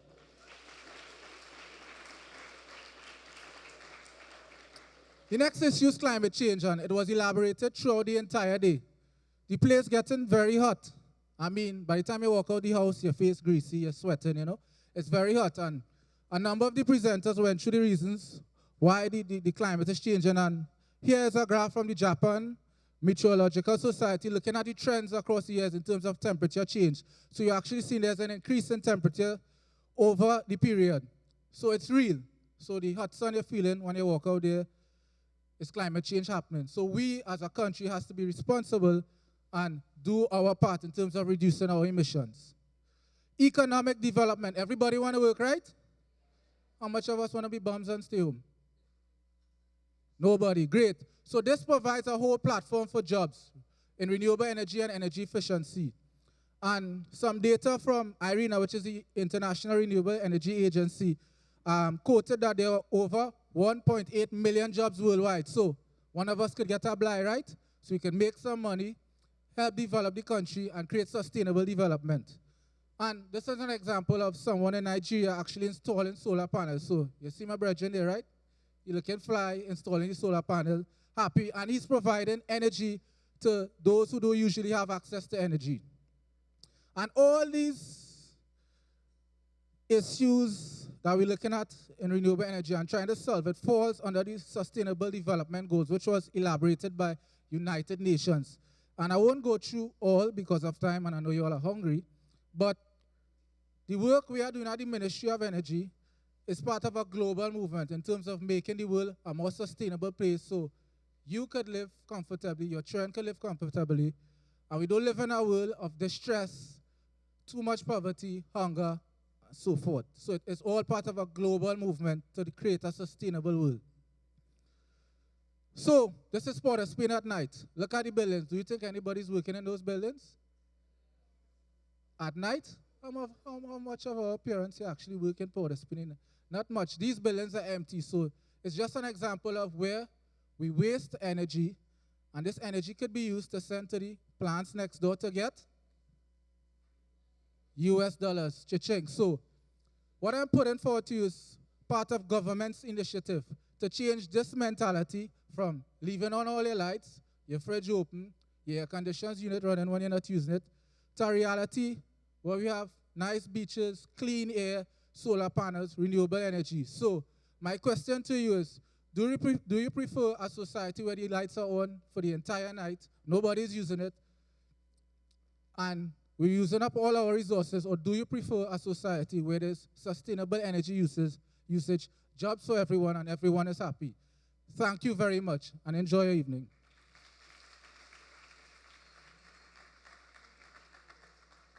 Okay, so before we proceed, I have a few questions, and we're giving out prizes because we have stuff to give, right? So I'll ask one simple question, right? Could you name for me one source of renewable energy?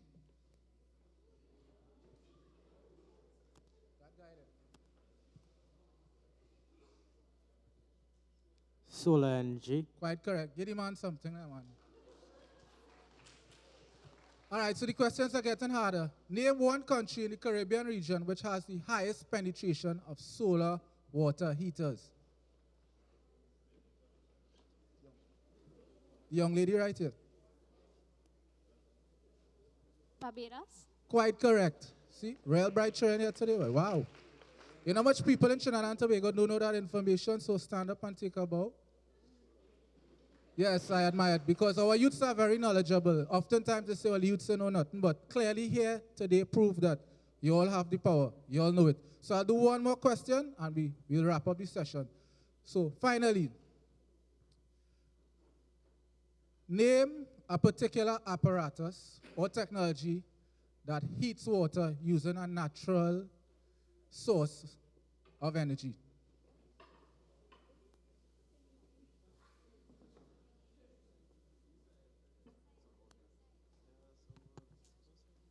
Solar water heater. Quite correct. So give yourselves a round of applause and thank you for coming out this evening. I'll pass you on to the host for the evening.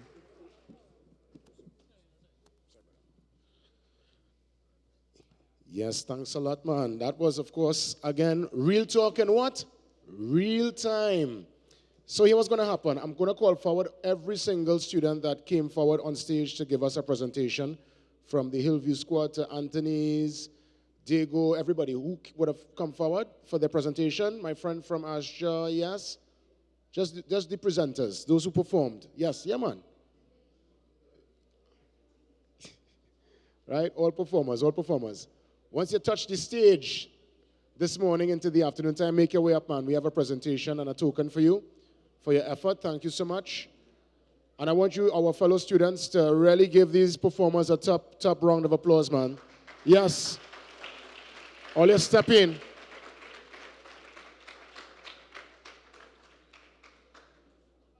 Yes, all you spread out, man. Enjoy the moment. You're not shy thing, you know. You're not shy, you know. Just spread out, man. Spread out, yes.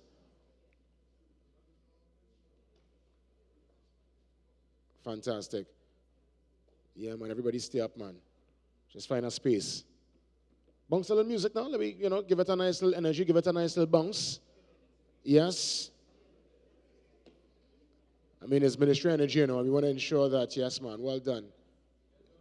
Yes, man, yes, man. Well done.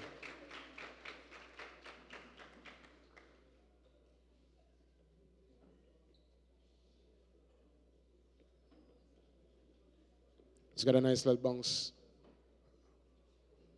while the students make their way on stage and off stage. And again, well done to all the schools.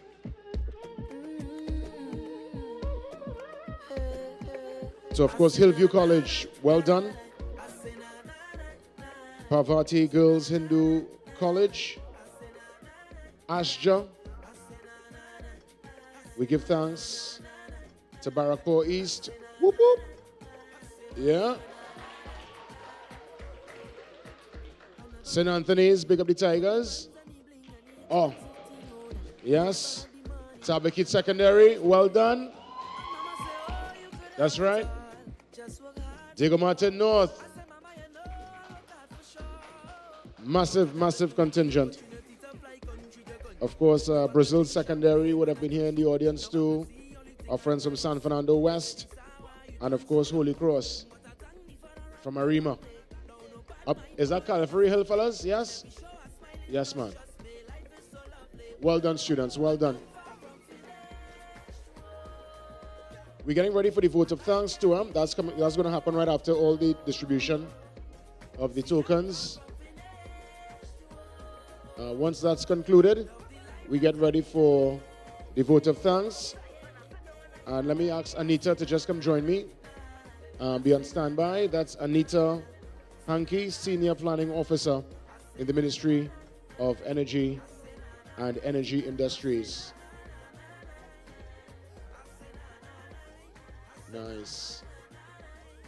We call this segment Pose for the Camera. Yeah? Strike a pose, man. All smiles.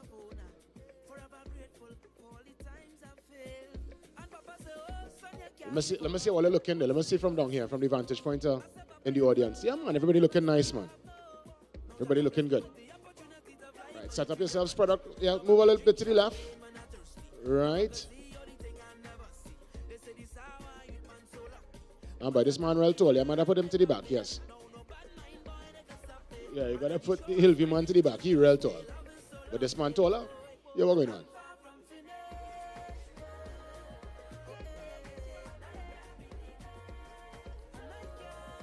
All right, I'm not seeing some faces. My friend to the back, I seen you tall. You gotta come forward. Yes, we wanna make sure and get everybody in this picture.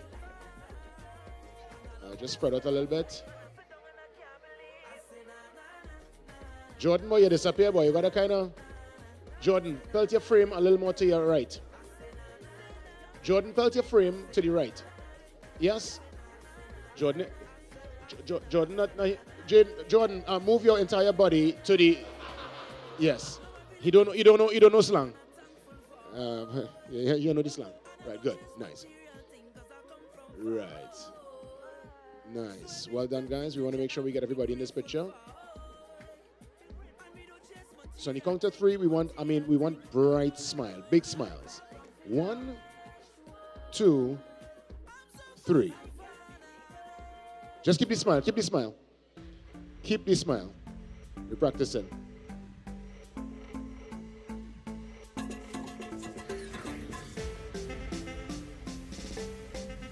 Now you all did well, man. You all had a great morning into the afternoon, yes? Yes, man, yes. It was excellent. We learned a lot. And we're gonna, of course, move very responsible and spread this message to all our friends and family. Big smiles, Olia. Big smile, yes? Ah, yes. Well done. Well done. Round of applause again, man. Well done. Yes?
I take this opportunity to thank all featured speakers present and who would have unfortunately had to leave.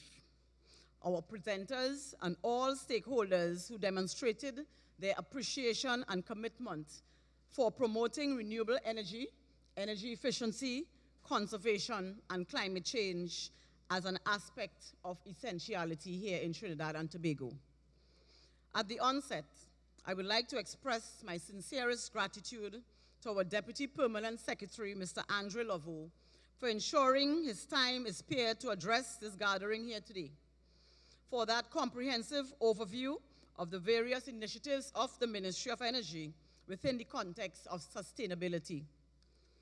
I also wish, by extension, to express our sincerest thanks to our Permanent Secretaries, Mr. Selwyn Lashley and Ms. Heidi Wong, who, though unavoidably not present today, and also for our Head of Division, Mr. Maurice, for their endorsed commitment to ensuring that Trinidad and Tobago solidifies its position in the regional initiative. I must also mention our deepest appreciation for our contribution, for the various contributions by the University of Trinidad and Tobago, Professor Clement Imbe, for delivering that notable yet succinct welcoming and opening remarks. Mr. Rupchan, the Director of Curriculum, Planning and Development, Division of the Ministry of Education, we thank you sincerely. A big thank you is also directed to Mr. Juan Cruz Monticelli of the Organization of American States, representing the ECPA, Energy and Climate Partnerships of the Americas, who, it is my understanding, shifted previous commitments in order to ensure his attendance here today. Mr. Monticelli, thank you for your support and for sharing that knowledgeable and insightful overview of the work of the partnership. We at the Ministry of Energy and Energy Industries wish to further extend a heartfelt thanks to the University of Trinidad and Tobago, who willingly accepted our overture to host this event. We would like to make special mention of Dr. Curtis Budu and Professor Narayan Singh for their enormous effort and cooperation in the organization of this youth forum, and for the unwavering logistical support and guidance which was extended to us at the ministry. Many thanks are also in order to Ms. Tricia Jilks and Mr. Peter Fraser, curriculum officers of the Ministry of Education, and their colleague, Mr. Matthew Gibbs, who also played a significantly instrumental role in bringing this youth forum to a successful fruition. We at the Ministry of Energy surely intend to continue this collaborative effort to provide increased awareness amongst our nation's schools in order to achieve the ultimate goal of widespread efficiency and sustainability. That in turn brings me to you, the students, and more importantly, your teachers, our main target audience. We express our profound appreciation to each and every one of you who demonstrated your genuine interest in matters of renewable energy, energy efficiency, conservation, and climate change here today.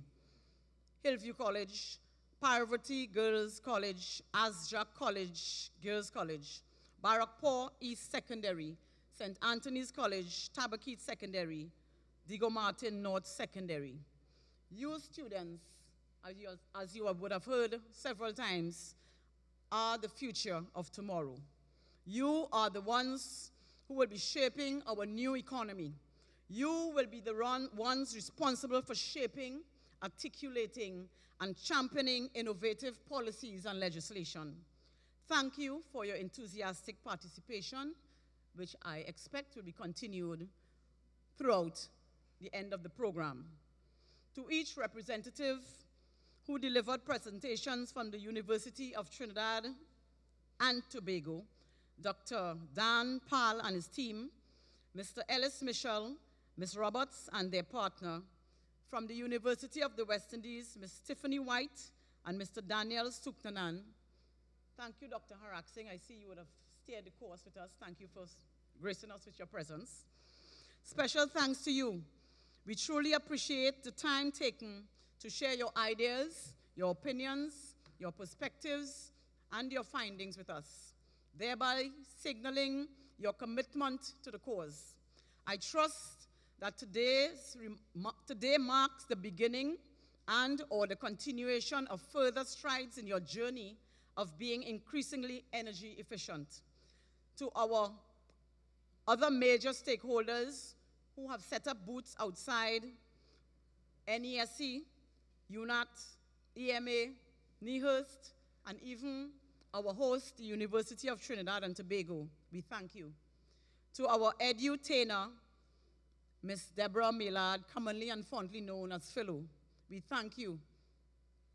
Finally, and by no means least, I would like to place on record a hearty thanks to the hardworking and dedicated staff members of the Renewable Energy and Energy Efficiency team of the Ministry of Energy and Energy Industries, who, once again, took on the challenge of planning and organizing this forum as our main initiative of Caricom Energy Month 2016.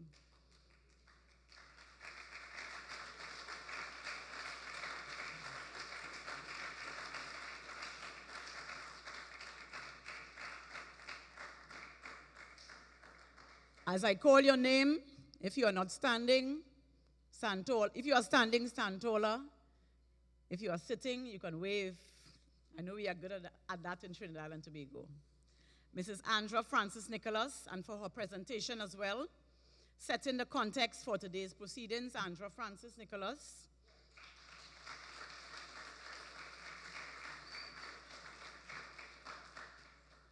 Mr. Hannibal Anika, for his sterling involvement.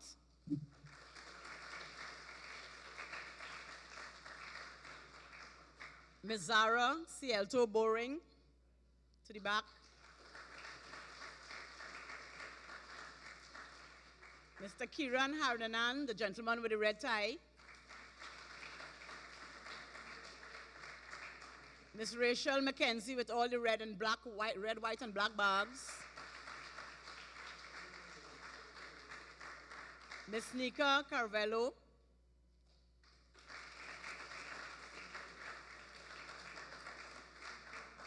And Ms. Durval Bazi.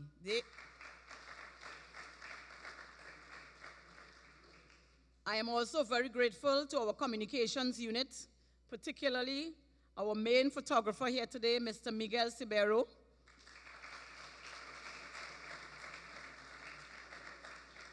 And Ms. Leah Lewis for also doing the invocation for today's proceedings, as well as the ministry's volunteer team, Ms. Michaela De Coto, Mr. Adriel Alexander, our library staff, Ms. Lisa Lumcombe, Mr. Videsh Ramsahai, Ms. Bridget Winter, Mr. Keelan Phillip, Therese Austin, who is unavoidably absent as well, and Mr. Jermaine Kamabach. Thank you all.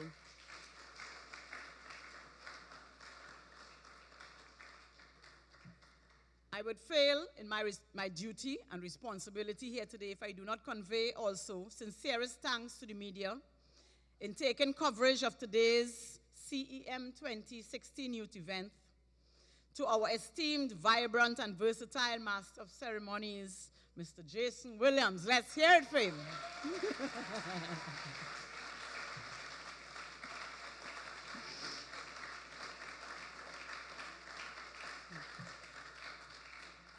Ladies and gentlemen, once again, thank you for your presence. We trust that you will have found the information shared today to be edifyingly worthwhile to you as the ministry continues its efforts to promote renewable energy, energy efficiency, conservation, and climate change. Thank you, and may God bless you and bless our nation.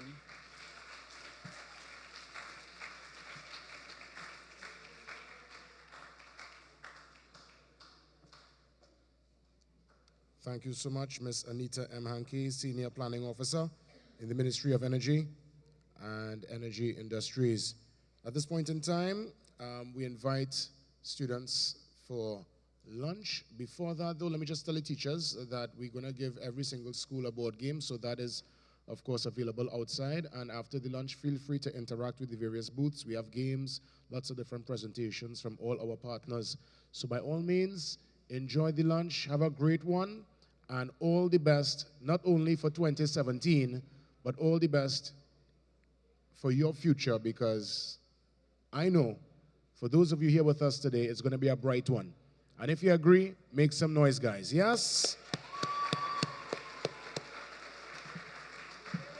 Thanks to the Ministry of Energy, and lunch is served. Enjoy. Enjoy.